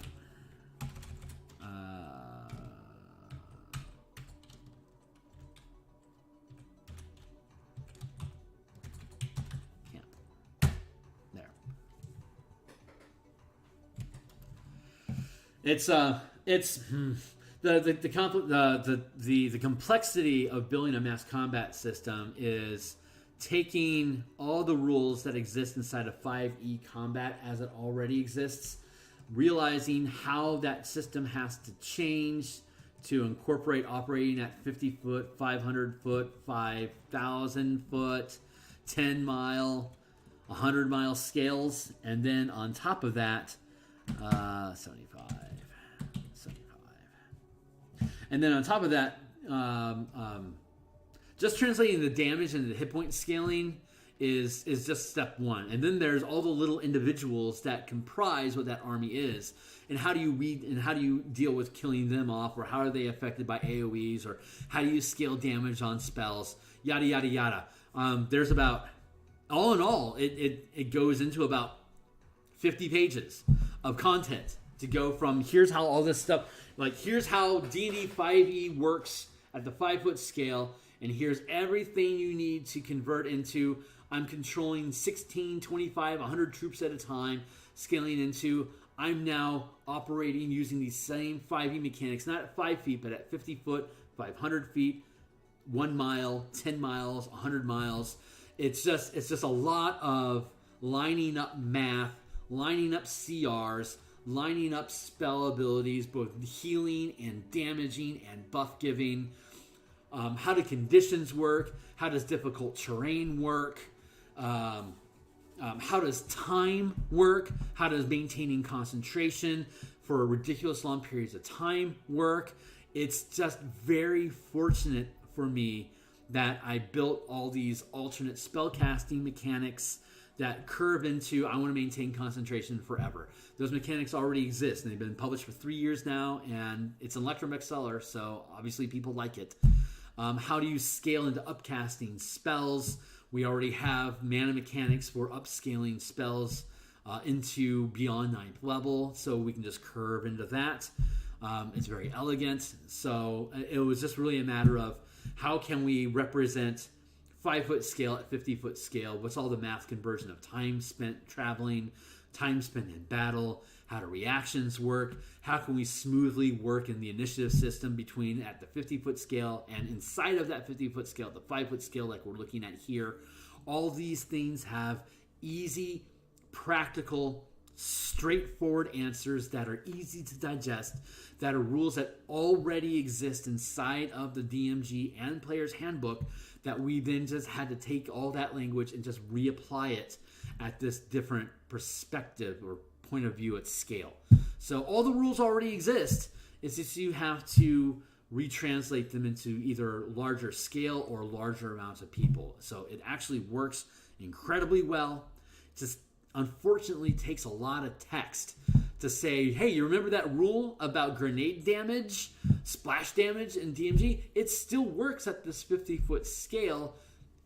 Here's 3 paragraphs that you need to translate it all, because that's how much content they ate up in the Player's Handbooks. Now we have to translate it. So basically we just had to translate all of spellcasting and combat from those books to work at any scale of battle, and we were able to compress it down into 50 pages instead of 160. So it's a hell of an effort. And so this playtesting is basically just getting people who aren't on the inside of that conversation to start looking at it and how does it work. So that's what we're trying to do here. So it is noon. I've still got time to thankfully play this out. So that is what I'm just going to keep up doing here. So let's go ahead and grab this. I geek out about this stuff because it's so just freaking fun. It's just freaking cool. So anyway, that's me. That's me geeking out. The end. Fort gets moved into camp. Fort gets moved. Boom! Get out the way. Why does it not do what I want? We're gonna go fort into camp.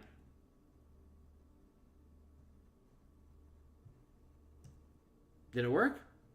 Greenest? Fort? Nope. Sure didn't. Fine, you stupid. Oh, that's what I'm supposed to do. There. That's right. I can't grab the text. I have to grab the word. Anyway. Well, thanks anyway, Roll20. I appreciate that about you. So let's shrink this thing down a bit. Maybe get it out of the way a little. Get that out of the way. I'm not fast with putting assets into the machine. I am not quick about that, like at all. But I have time off this week. It's my birthday, and so I'm taking time off this week to celebrate myself and to build out these assets for the playtest, because doing this stuff for a living is what I would love to do. I would love to get to a point where I have a crew where I could hire somebody to do this instead of doing it myself. That would be immersing. But all things in time. I'm only 47. I've got virtually infinite time to build a company. 1, 2, 3, 4, 5, 6, where I can be a river to my people. That is what I dream to do.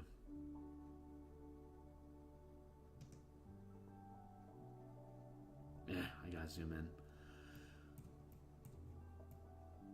I wish there was bigger grabby tools that they built. Like the grab tools scale with the map. Like why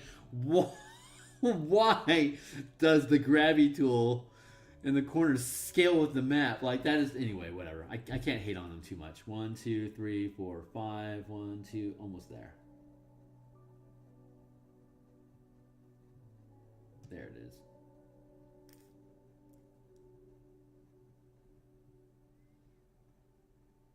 That 1, 2, 3, 4, 5, 6, 7. Is that right? 1, 2, 3, 4, 5, 9. Okay, still need a little bit more.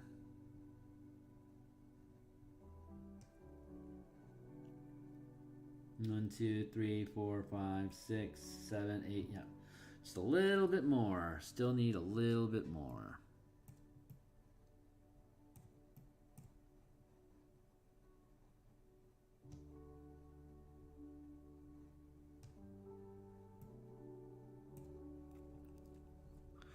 One, 2, 3, 4, 5, 6, 7, 8, 9. Bam. And now we are going to is drawing, and then we're going to map layer, and then we're going to go to the map layer ourselves. Now that it is drawing, I can 1, 2, 3, 4, 5, 6, 7, 8, 9, 10.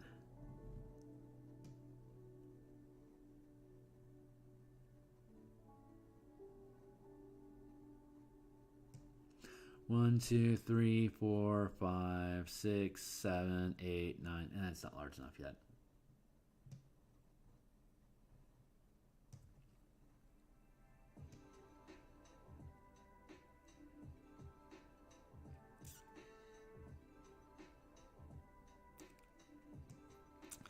One, 2, 3, 4, 5, 6, 7, 8, 9, 10. That is the right size. I just need to scale it down just a little bit more. A little bit more. I bet that's gonna work. 1, 2, 3, 4, 5, 6, 7, 8, 9, 10. Okay, I can scale it down just a little bit more.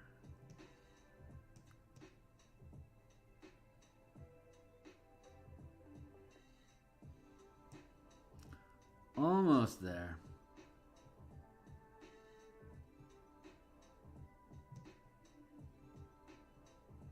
There, okay. 1, 2, 3, 4, 5, 6, 7, 8, 9. Cool.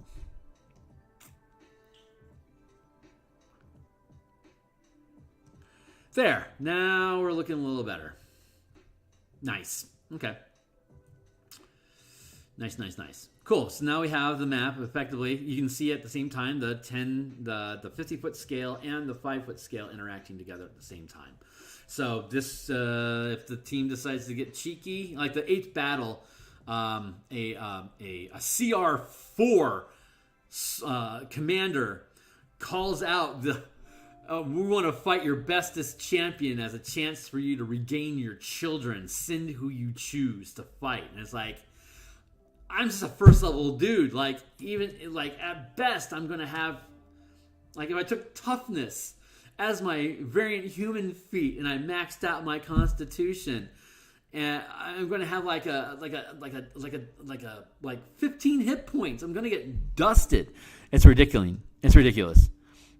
So, but if instead you roll out with a whole posse of 100 and like it's like, hey, you want to step out and taunt us? Great. Here's 80 arrows, asshole, and then you just dust him. Like, you know, if he's holding a kid hostage, you can be like, oh, every life is sacred. But behind these houses over here, he has a pile of 50 of them. Do you shoot and kill this kid and this commander, and then run out and grab all your kids while everything's all panicky and weird?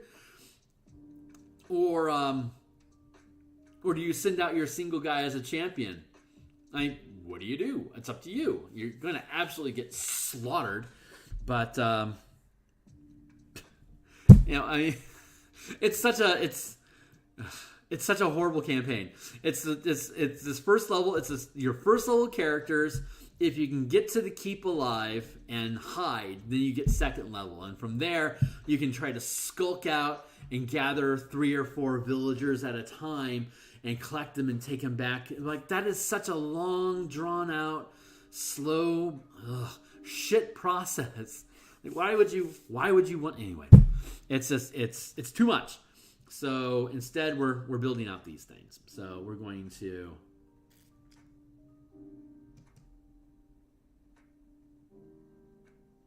duplicate this. We're going to call this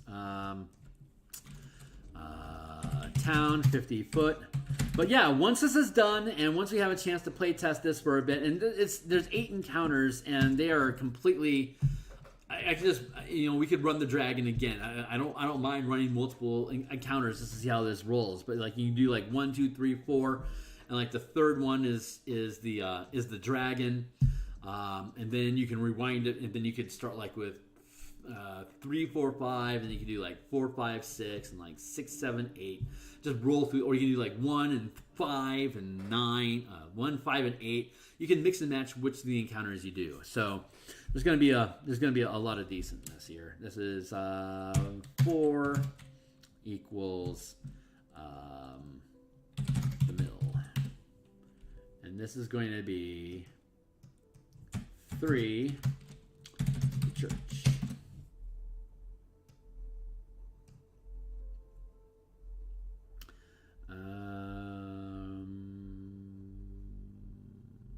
3 the church, and this is going to be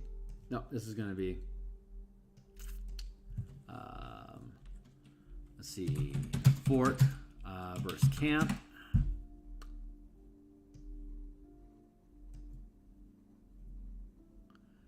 The church. Let's get back into. So what footprint do we need for this? Like, it only takes a few minutes, so like if they decide to pick a fight like here, I could potentially grab this and not too much with not too much trouble, and basically do the same thing of like cutting that out and then just dropping it into a map already. So, and it doesn't have to be, I'm being nitpicky right now because these are preset encounter areas. I want to be nitpicky, but at any time I can just zoom in, screenshot, drop in, and then drop it onto just like a dummy page, and have the team operate as a squad. So anyway, that's the effort. Let's see. So we're going to want to do this one. 1, 2, 3. Yeah, I think a 4x4 zone. Whoa! Bio break. I got a bio break, so I'm going to zoom in real quick and go BRB bio 5 min. I'll see you like in 5 minutes or less.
All right. Hey, we are back. So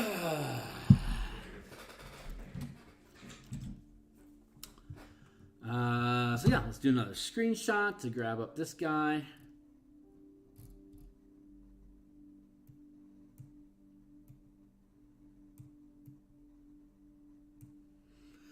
Making sausage on Roll20.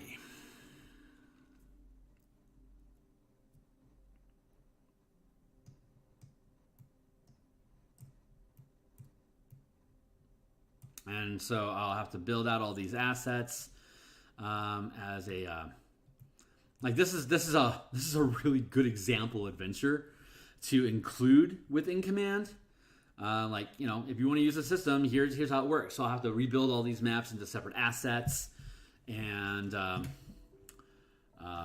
create my own creature tokens. I can't just steal from D&D Beyond and just use what I want. I have to and want to respect the resources like I would hope that people would respect my art.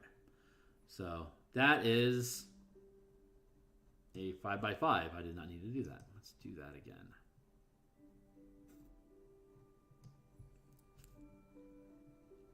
Bum, ba, ba, dum, bum. 4x4. And what? This one's 6x6.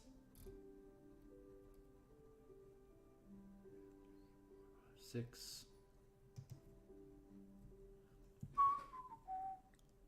Let's camp the church.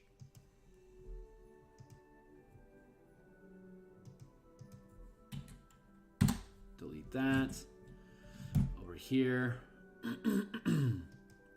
Save this. Church.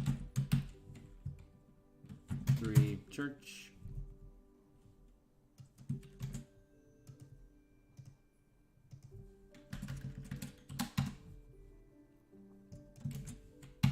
Church. Here we will upload. Upload equals church. And we wait for it to load, and there it is. So then we grab the church, we pull it up into this folder, get rid of this. We are on the church. We don't need it to be 70 by 70. What we want it to be is 50 by 50. Background, color, save. Doink. And then let's grab church.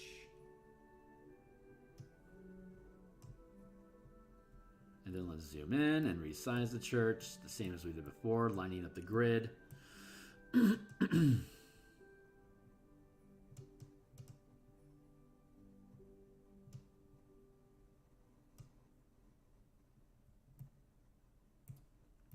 know it's not the most exciting thing to watch, but this is DM prepping. This is what I mean. If any of you, I mean, I assume the only reason why people are watching is because they play D&D. Why hell else would you watch this stuff? But so maybe not everyone does VTT. Maybe other people do it easier than I do it. Who knows? But this is the job. Up there, I'm going to click on this. Advance equals is drawing. 1, 2, 3, 4, 5, 6, 7, 8, 9. Whew, close. Getting there.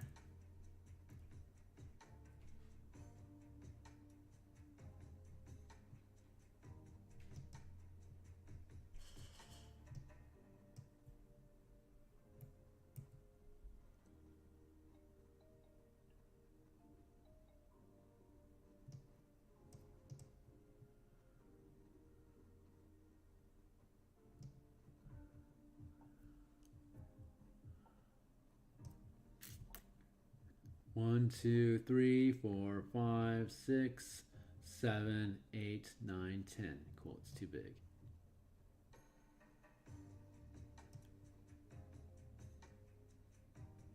Only by a little.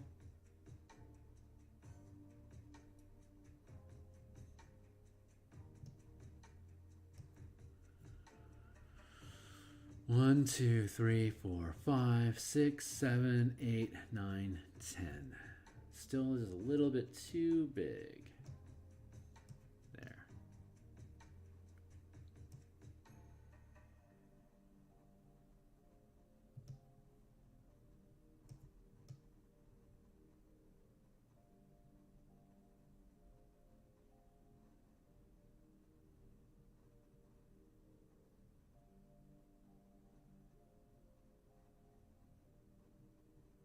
Cool. Okay.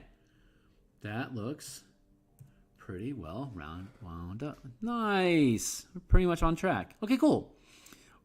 1, 2, 3, 4, 5, 6, 7, 8, 9, 10. Perfect.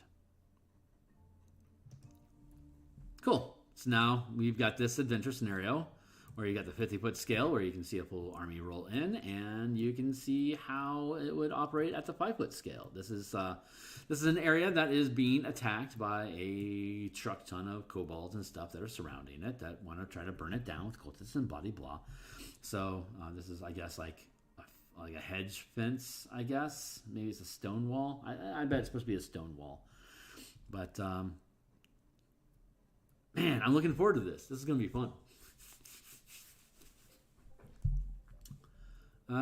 Let's see. 1, 2. These are the only 3 major areas that the encounter specifically calls out. So we have effectively built it into a 5-foot square grid for all of these.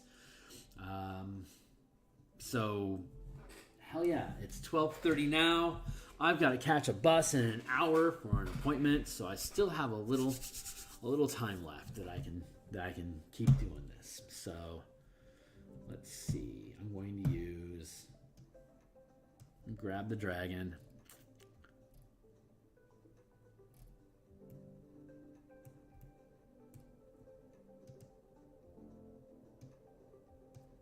Scale it to its appropriate size. That's all it is on this scale map.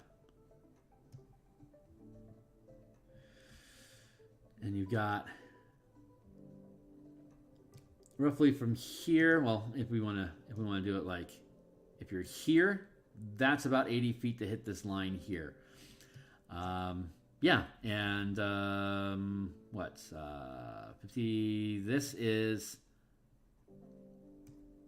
1, 2, 3. Just about here is normal reach, normal range for longbows.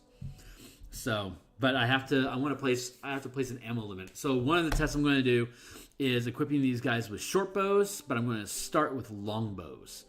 So I think that's the one thing that really defines it, because you want to have an ammo limit on these. That's something that you sometimes see especially in John Wick, counting ammo is important. So we want to make sure that we don't just have infinite ammo available in these guys. But it seems to make sense to me that this guy, he's got to stay 2 away, basically, is what he needs to do. So he can be here, he can be here, here, here. That's how far away he has to be to stay out of normal reach. But you can still be shot at disadvantage. But if I only give them... Yeah, I think I'm going to start with 10 arrows. If I can only start... If he has 10 arrows each, so you have only 400 arrows. 400 arrows sounds like a lot. And for a small town like this, that's one arrow per person. So, not bad. But when you are actually dealing with siege like this, that's not a lot of ammo at all. So we'll see. We'll see how often, how easy, how well these guys pick off this dragon. Because I expect them to roll from here in town at the edge. They will start here at the edge. They'll start here at the edge of town. And then they encounter number 1. They run across villagers with kids running from kobolds and cultists. So they can immediately squad with you. So actually, this is an encounter also. This is a preset encounter. So I should build this one too. This one is the first place where the team is going to have an encounter. So let's build an encounter here. Get out of here, soldier. No one likes you. We'll build it here. That feels right.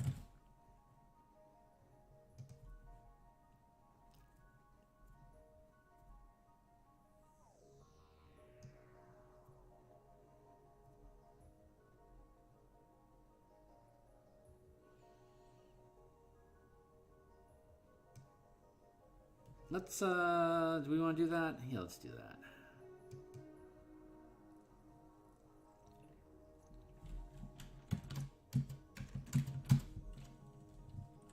Welcome to Greenest.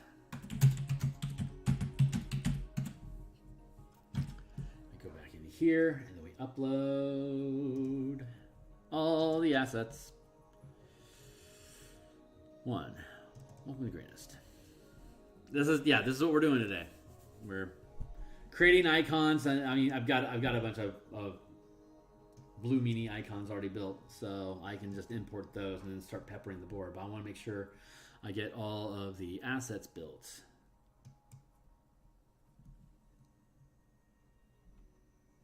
Camp, the church.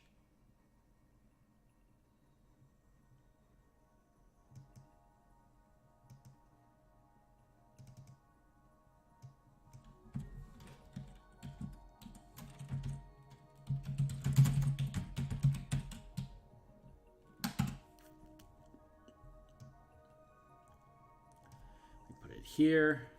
God, this is going to be so freaking cool when it's done. 3x3, and this is also a 3x3. So what we can do here is we can go to the map layer, here, layer, GM, go to GM layer, here, GM layer, loosen the opacity.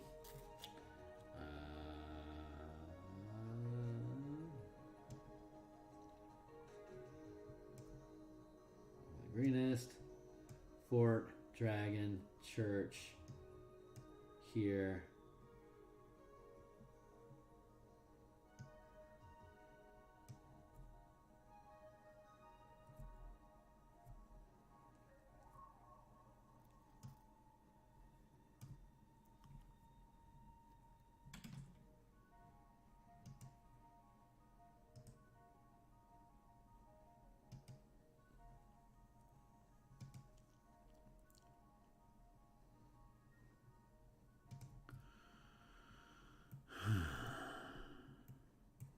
Narb.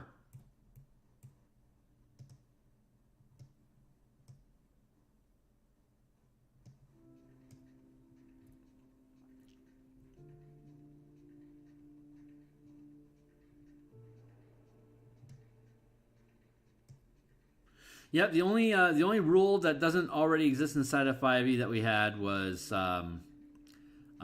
killing off individual minions to sustain the hit points for the full squad. That was like the only thing we had to make up. Everything else is already inside of the book.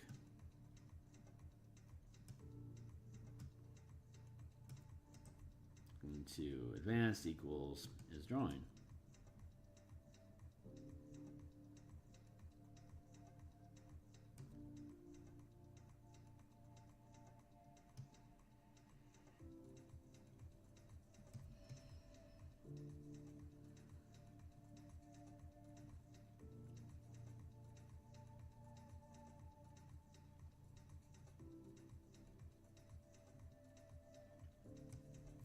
There we go.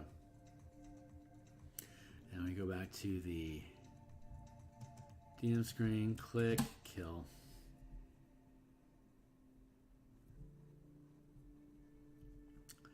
Then here we go.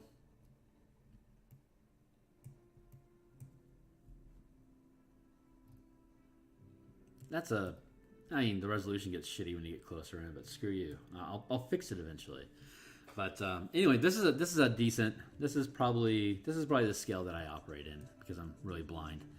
Soldiers here, team here.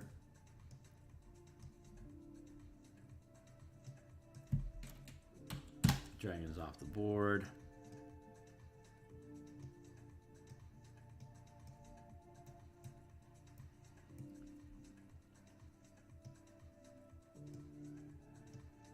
Rolling up, doing on, yup, and then zombies. There are no zombies. It's just cultists. It's humans and kobolds and pet lizards. So I'll end up getting rid of these zombies, but for now, that's how that works. Like your character's gonna get completely smoked. Let's see, is that everything I need for here?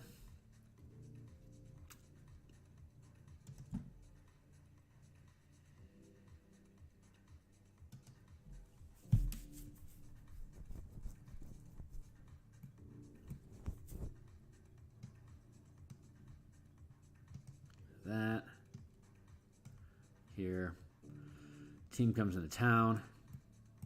Everything's burning. Oh, look at all the flames. It's so bad. All up in here. Oh.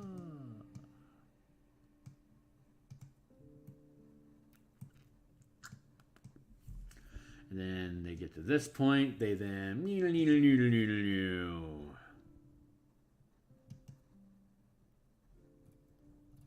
Fantasy Star Sega style.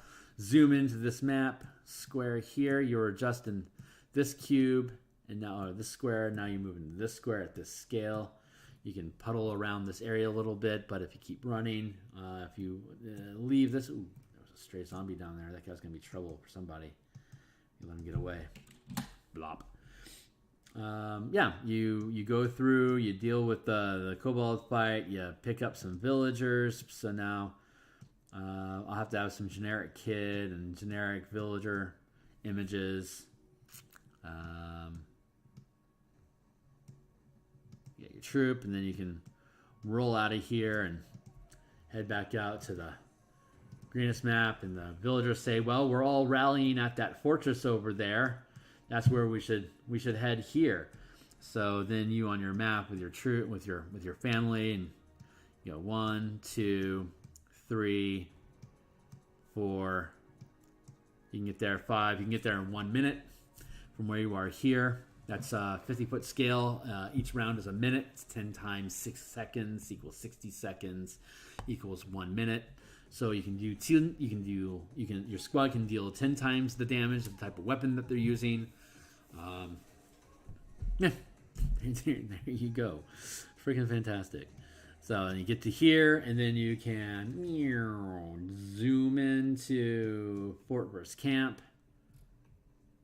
So this is where we're at. We got our... Oh, there's a villager. I like that. Peasant! Hello, peasant.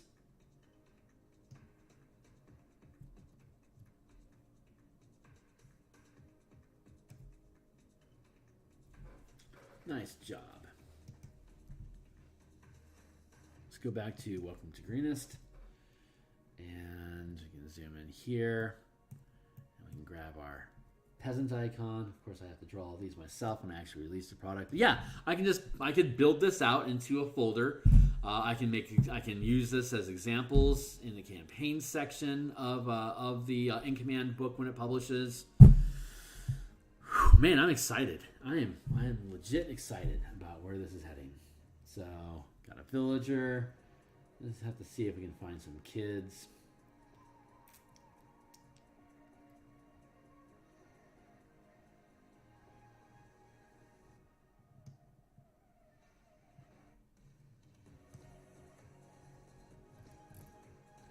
Can I pick up a peasant and drop him into the folder? Nope. Cannot do that. So let's go find where that stupid peasant was.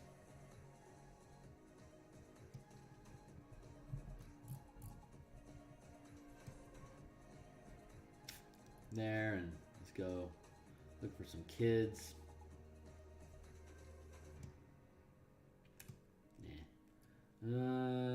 Kids. Ooh! Actual soldiers.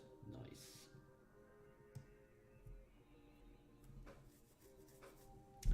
What else do we need? What else do I got? Let's see what other savory icons I already have in here. After 5,000 hours spent on Roll20, I have a pretty ridiculous catalog of just stuff.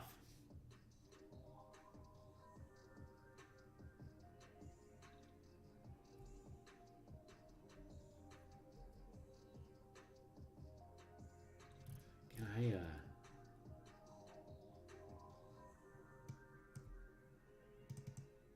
thank you. Can I scroll through here and just grab things?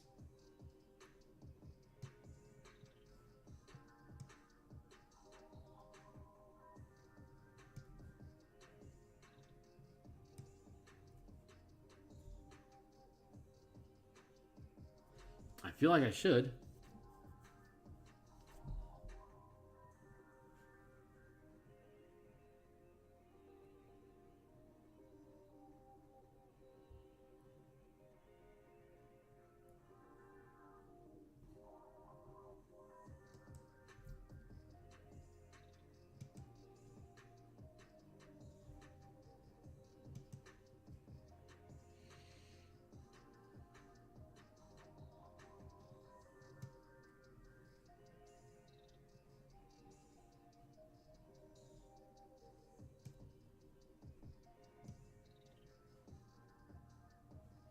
Narp.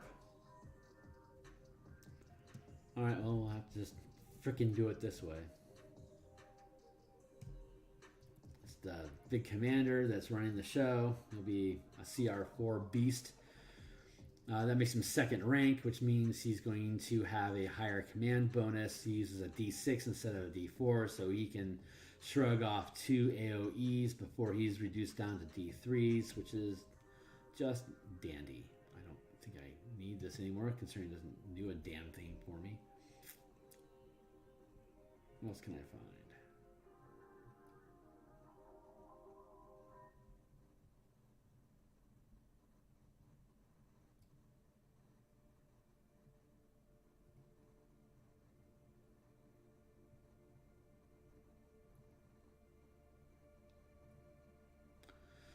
I'm looking for cobalt and other stuff. Cobalt and other stuff for me. There's a Hoard. I guess I could probably just use that. I mean, it's a Hoard. Nah.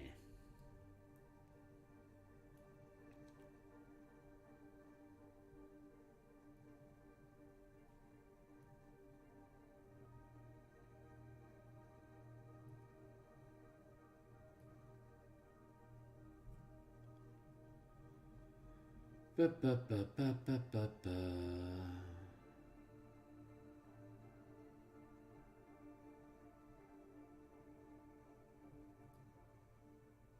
Let's see.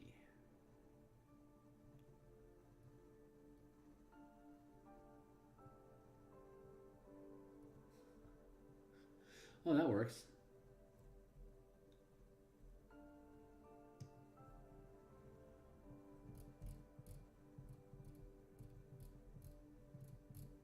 Komodo dragon.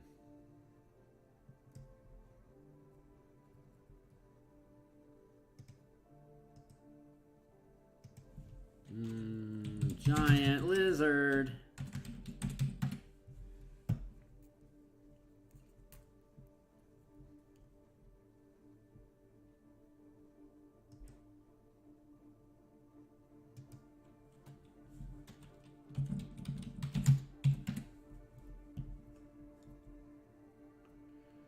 Lizard, I'm gonna rename him Colt Commander.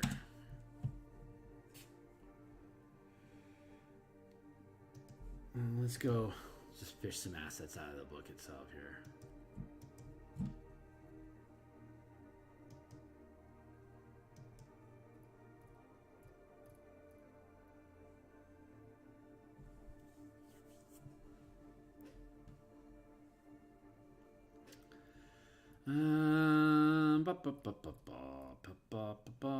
Bush Drake, Sallyport, Goulds.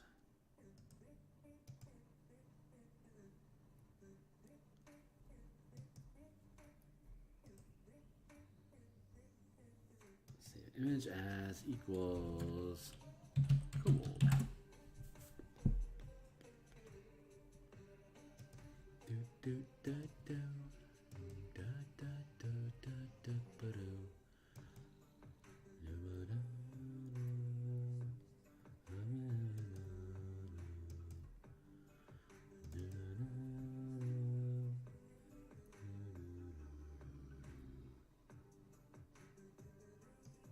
Scoop with the kobold.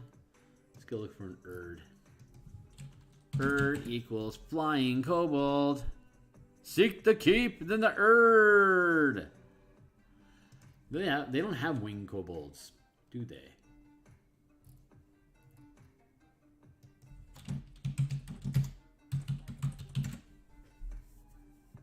No kidding. Winged kobold. How about you? Nice. Image missing. $162 million of profit last year, and they have an image missing. Come on, guys. You could play a much better game than this.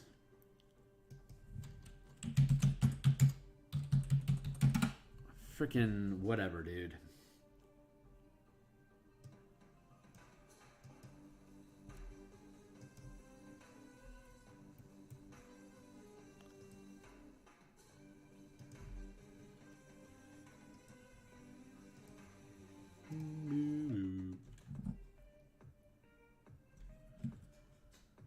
I'm just gonna steal it.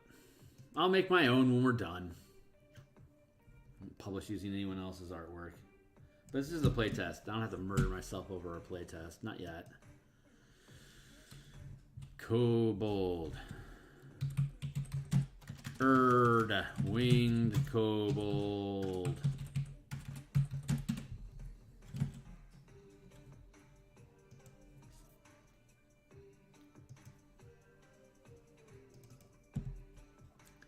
Do do do do do do do do do.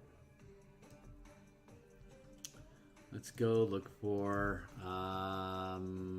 adept.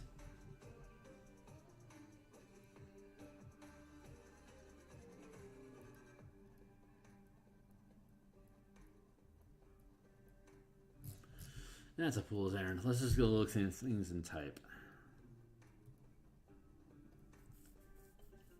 Save the mill. Where's my random counter table? That'll tell me everything I need to know. There we go. Ambush Drake, we already have the Komodo. Acolyte.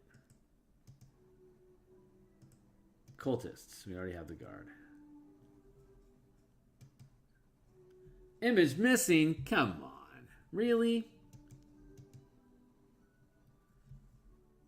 Jeez, crow.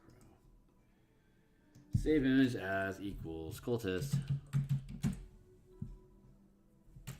PNG file, huh? That's ridiculous. Get out of here, you scallywag.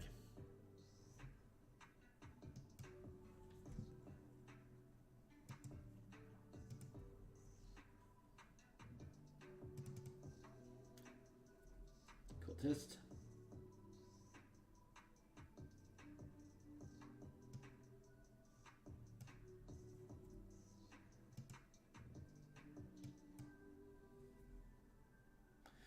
Let's get the cultist, get the peasants, kobold, winged kobold, giant lizard, cult commander is last, so let's push him down here, here.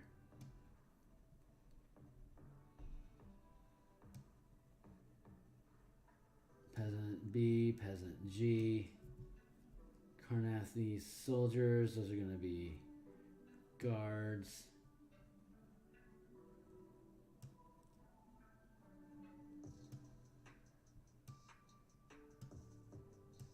Peasant, guard, dragon, kobold, winged kobold, cultist, cult commander.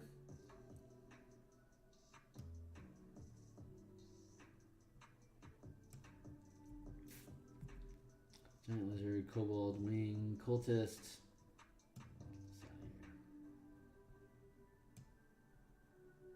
Whatever, we'll leave it there. Cultist, winged dragon.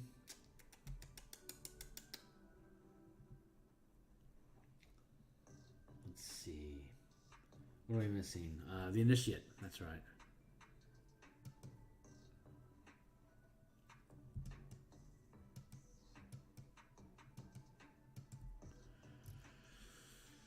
We can get rid of that. Get rid of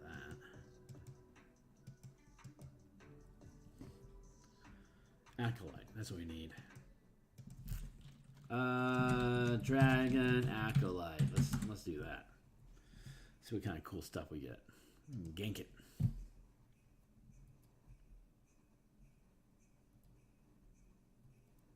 Some weirdness going on there. I don't think I want to get close to that.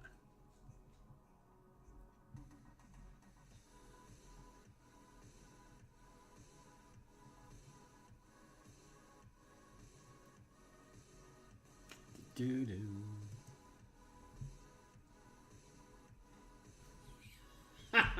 That guy looks great. We're going to save image as dragon cultist.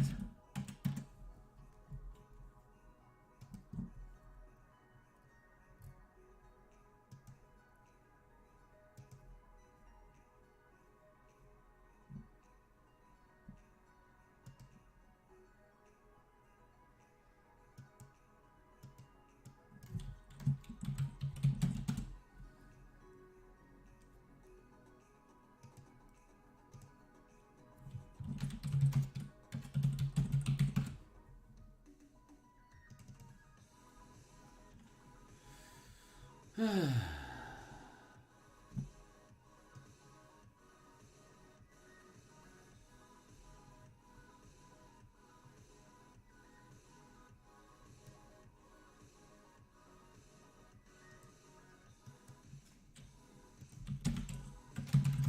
Cultist.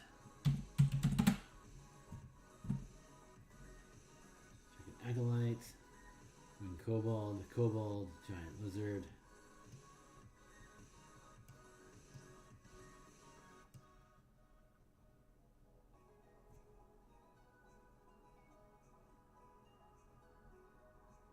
Red.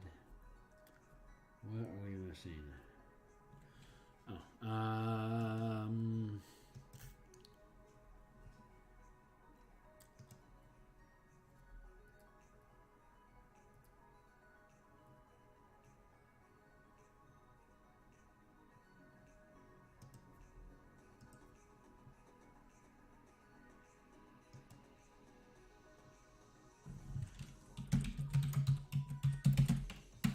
Dragon Knight. let's go with that. Upload. Dragon Knight.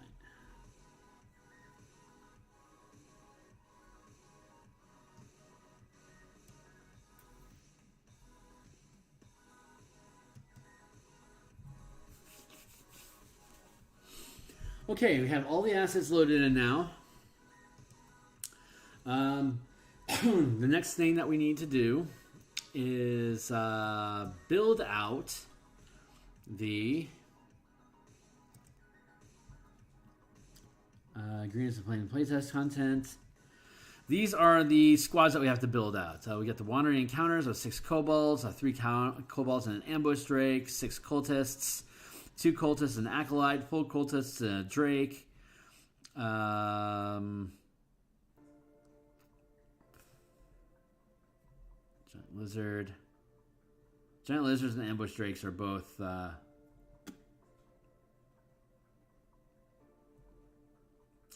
That's right. Giant lizards are truly giant lizards. So I need to have something different from the Komodo.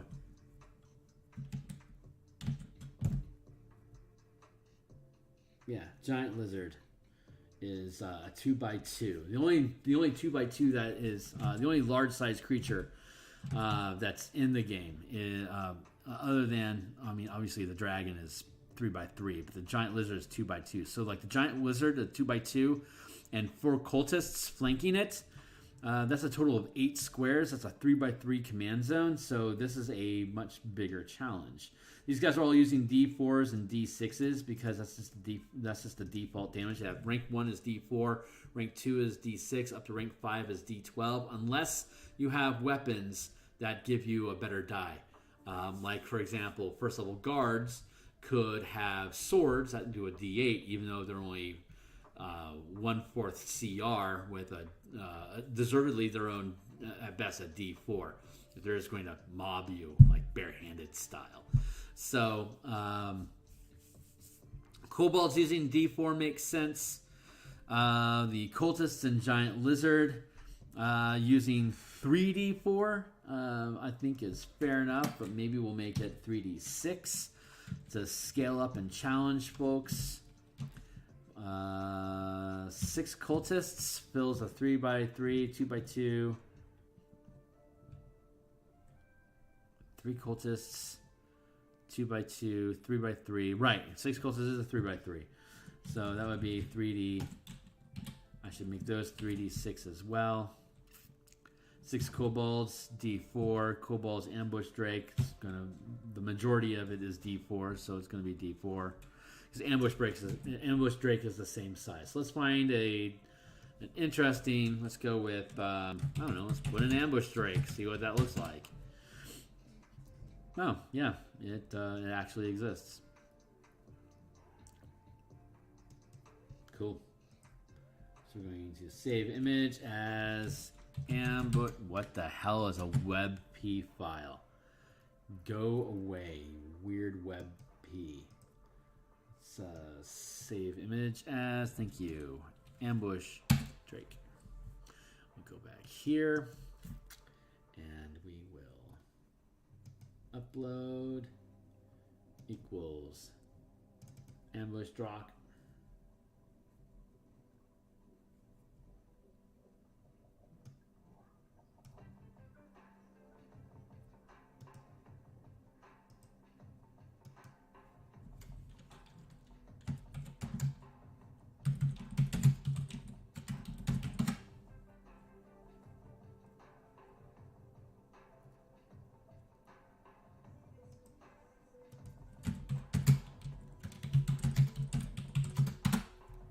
There.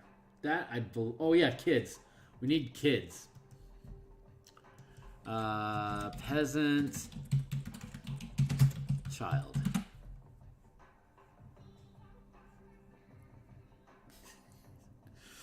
That's some cosplay crap right there, yo. Oh my god. Into the O.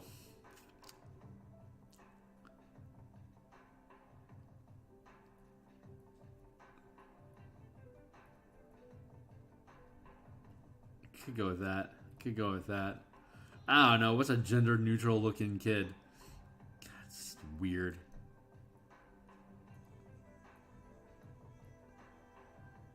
We'll go with we'll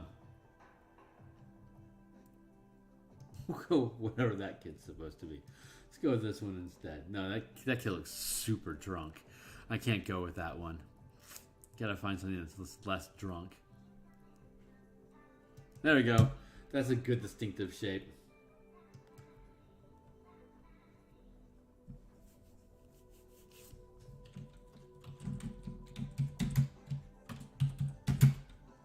Peasant kid. Go back here. Choose the file.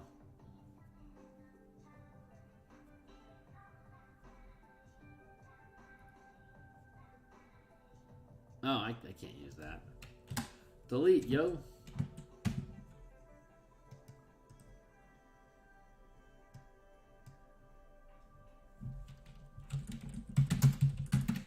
Peasant kid. Now we'll go back here. Now we'll choose the file. Now we'll upload.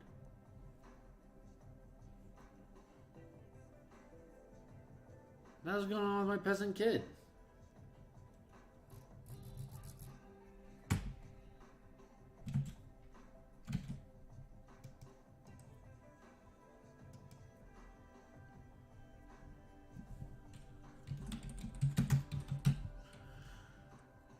Why is this not clicking into place?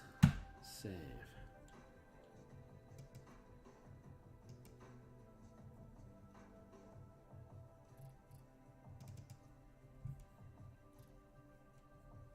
Oh, I guess you're not the one, kid.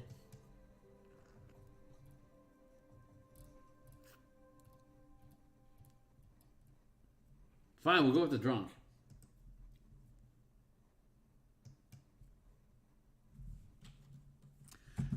What a weeb file. Jeez, McCrow, he's freaking weird. Alright.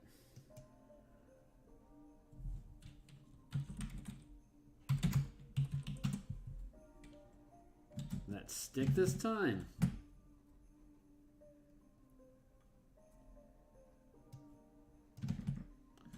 Yeah, I don't know what the hell is going on. Yeah, just that.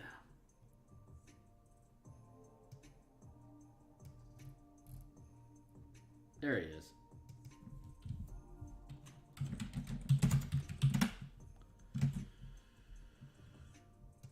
Whatever, weeb. There he is. Get in there, you peasant.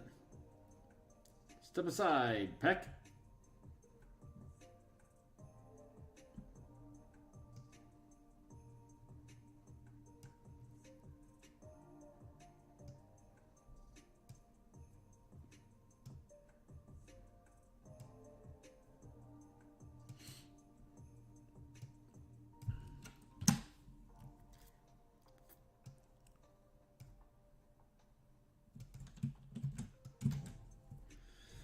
Peasant, and let's go ahead and check on that encounter and see what we are supposed to have. Count of 1, seek the keep. First challenge, kobolds chasing family. Enemy equals kobold chasers. Jeebus. 7 kobolds? That's insane. Good luck, kids.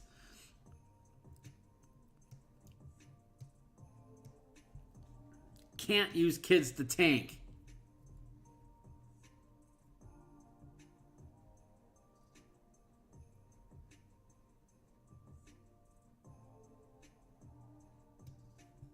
Jeez, 7 kobolds.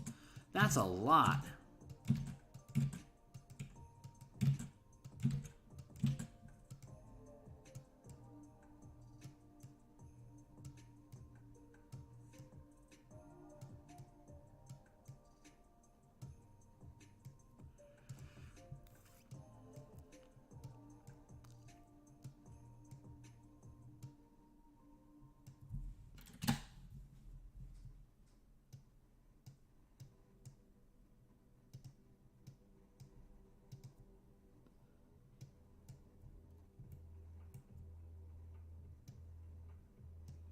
Here and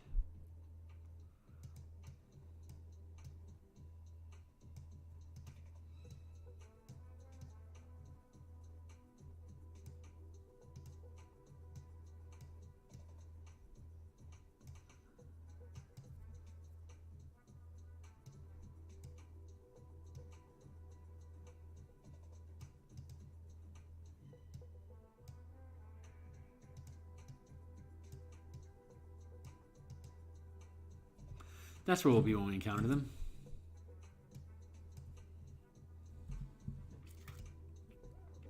You can use one of the kids as a distraction for the rest of the family to hightail it out of there. Sorry, Denny Shortstraw.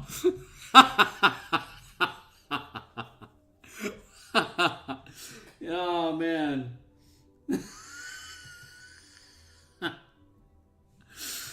I mean, it's sometimes decisions have to be made. You know what? You breed kids so that you have a buffer. You have a genetic buffer so that your genes can survive. It doesn't have to be that specific kid. The combination's still there. Just take whichever one's the most stunted, and yeah. It's you can lob him at the kobolds. That sounds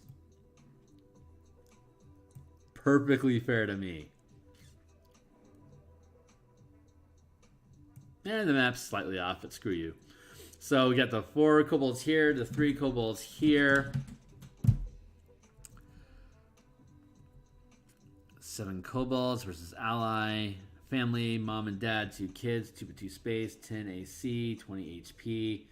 We got pitchforks. 2d6 damage from the pitchforks. Every 100 feet, make a check for raiders. A D8, 1 to 4 equals no. 5 to 8 equals 1 raider party, see below.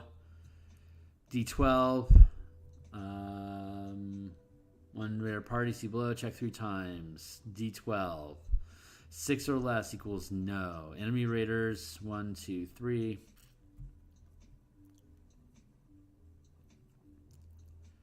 Make a check.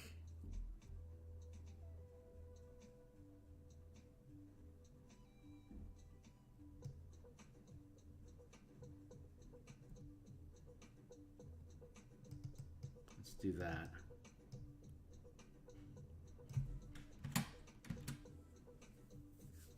So each 2 squares that you move, there's a chance, a 50% chance of running across schmucks that you get to kill. So that's cool. Up to 4. 2x2 space.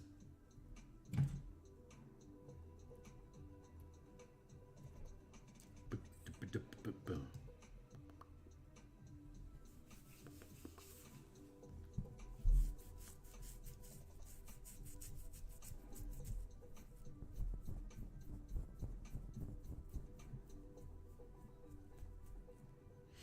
Let's pan back out to 50-foot scale. Let's look at where these weebs are going to end up at. Bump, bump, and then you got 1, 2, 3, 4.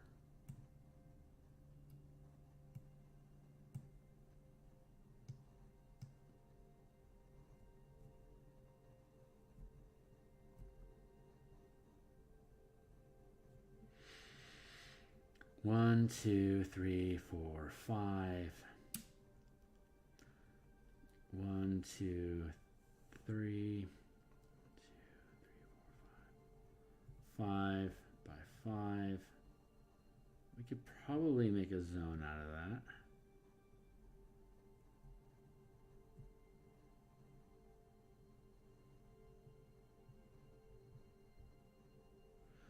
So every 100 feet, you roll a d12, roll 3 times.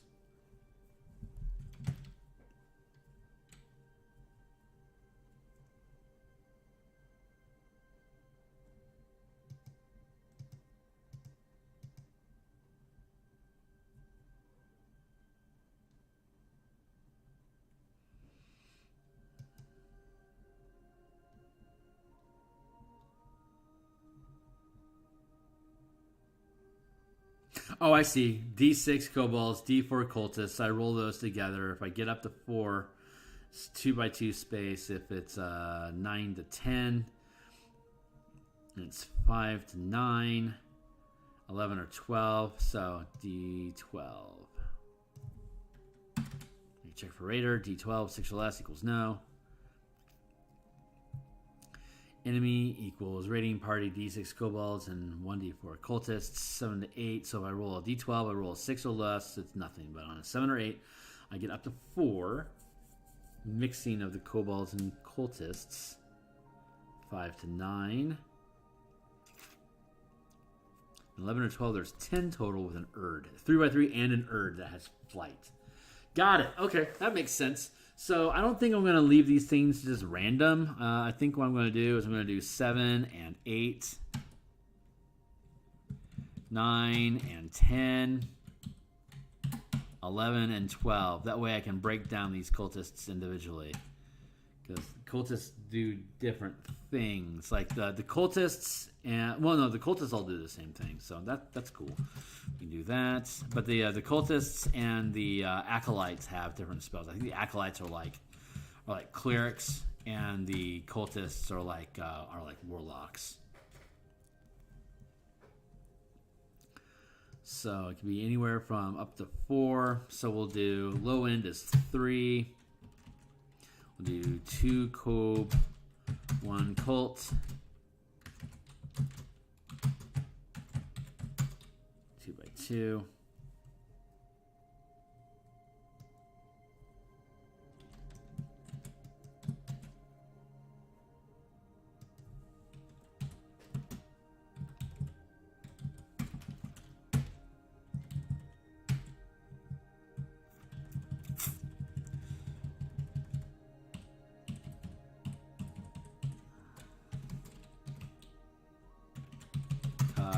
Coal.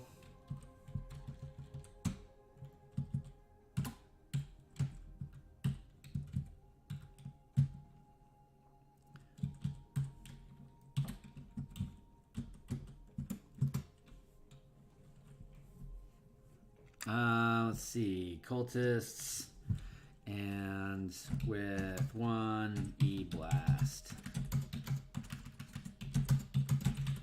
Round.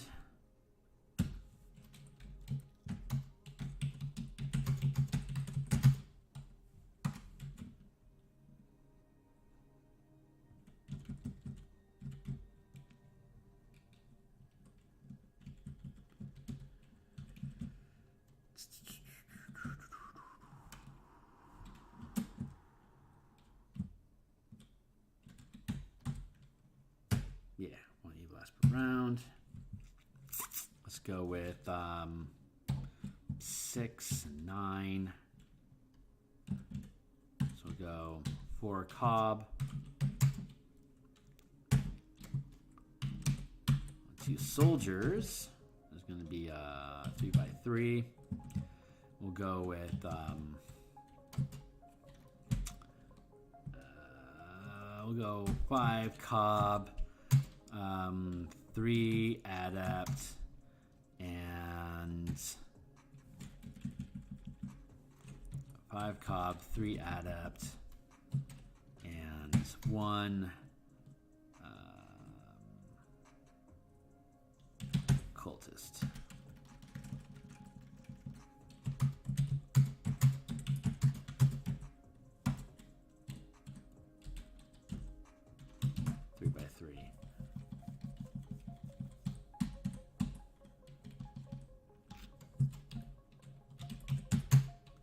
space.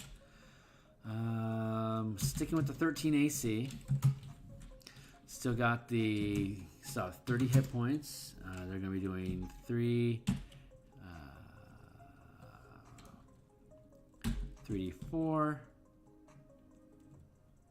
3d4.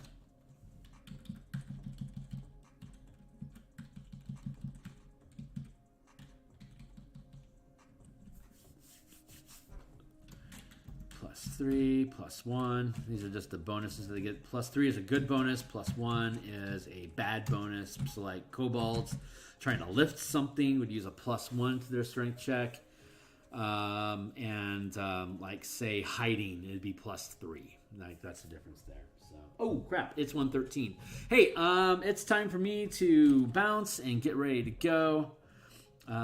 These guys are going to use, let's go 3 and 3 soldiers, so I can up that to dangerous 3d6.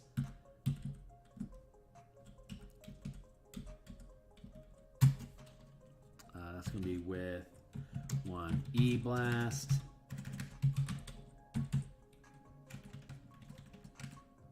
Two E-Blast per round.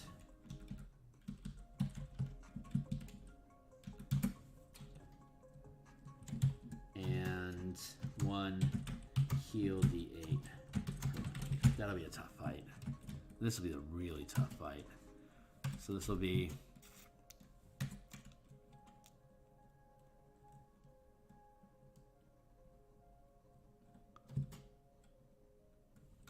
it'll be 3 cob, 4 soul, and 2 cultists equal 3x3 space 13. That's gonna be 15 AC. We'll up this one to 15 AC because the soldiers are better. 30 HP. 3d6 +3 +1. 30-foot speed with 1 E-Blast round. And then we'll build out 10 total. Cool. This is where I'm leaving off. We'll pick that up from there. But yeah, it's time for me to get ready to get out of here. I got 15 minutes before I gotta hit the curb. So thanks for spending time with me. Again, this is something that we're building out. Drop me a comment if this is something you're interested in. Reach out to me on Twitter. Be welcome to drop me a line on Twitter. Description down below if you want to be in on the playtest this upcoming Saturday or a subsequent Saturday. And like, subscribe, check out the books I have linked down below. They're all 100% preview for you to take a look at. And I appreciate you guys muddling around with me. So Friday, we're going to do more in-command design. I may be on tomorrow and Thursday. I'm not sure what my schedule is looking like yet, but I'd like to do more the Eberron Adventures, Crystals in the Bar.